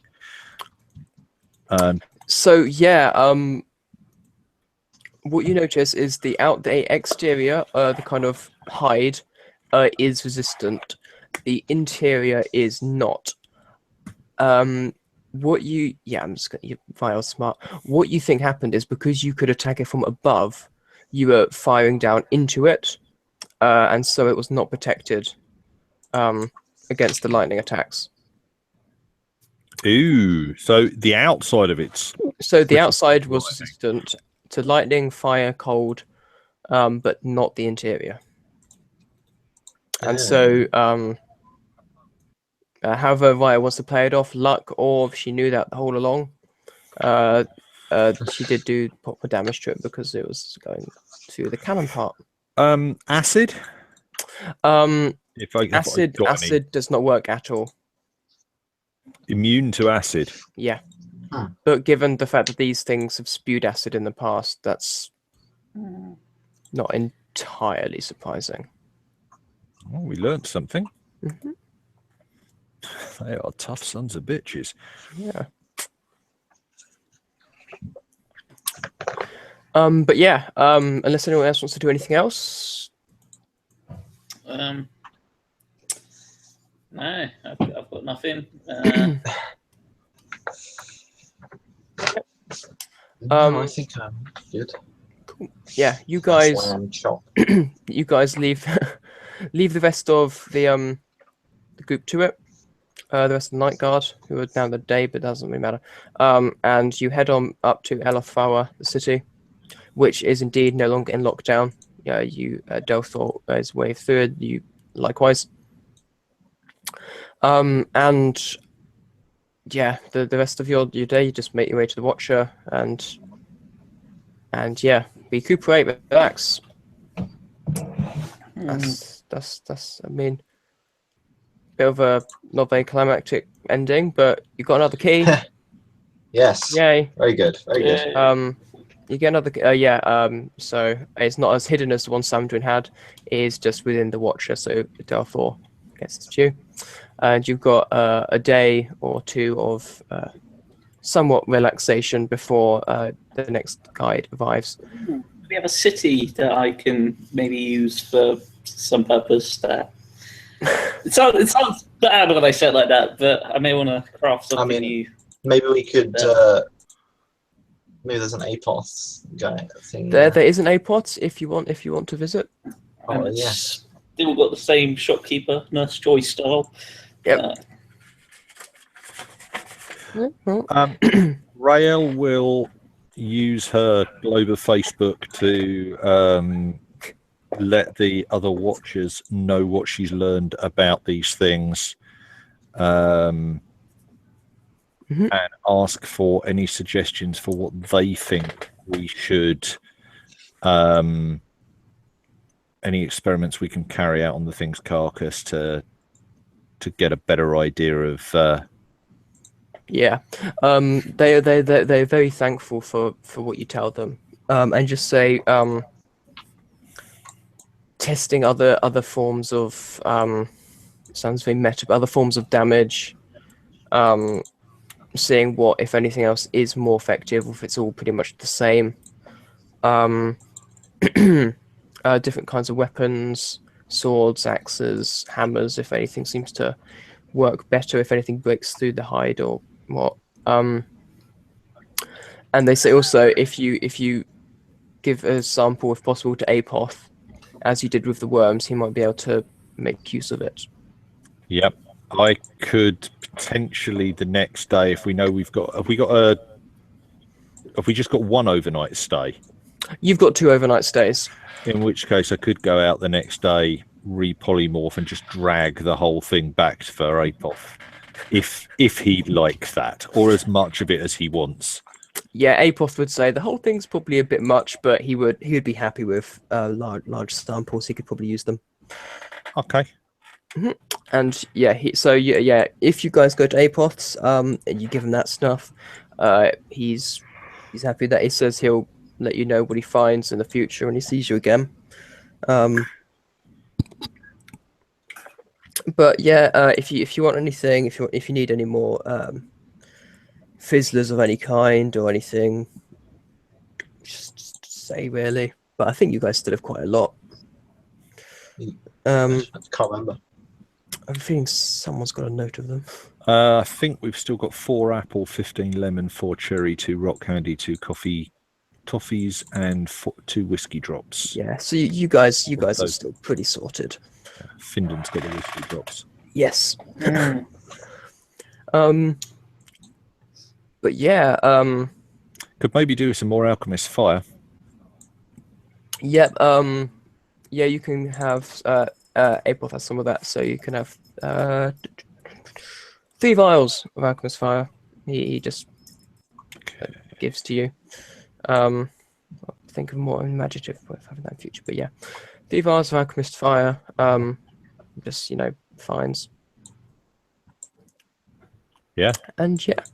Vial, I'd also say you didn't have a chance of using it, but you discover from just like tuning with it and speaking to Lockfin to the globe of Facebook, that your Ah, yes, I remember what that. the thing did to your staff means that now, as an action, you can essentially it becomes a spear which you are proficient with, which can be used to attack an enemy.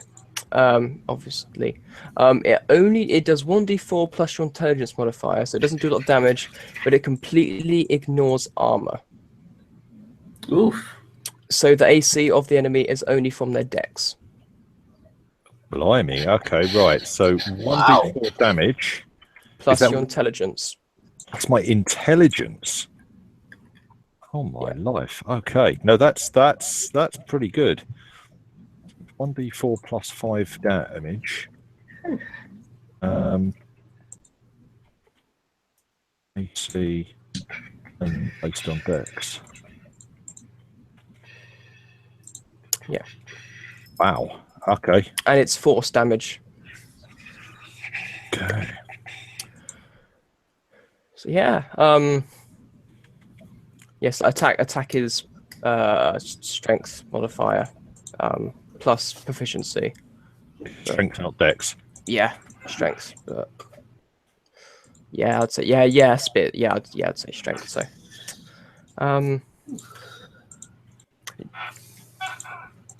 but yeah, that's things. Bit of a kind of not as interesting ending.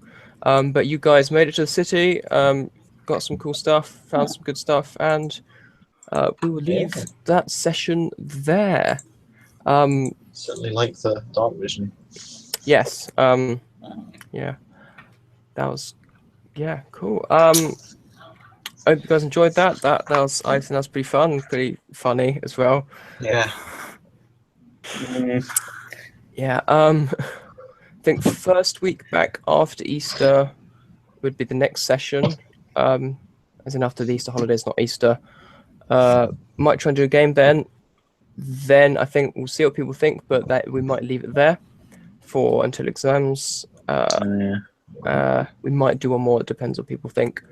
But yeah. Thank you for watching. You want to know the half term. Yeah. Yes, maybe. Yeah, thank you all for watching, or people watching in the future, or me in the future, or anyone. When I've forgotten what's happened. And we'll see you in the next one. See you later. Bye. Bye.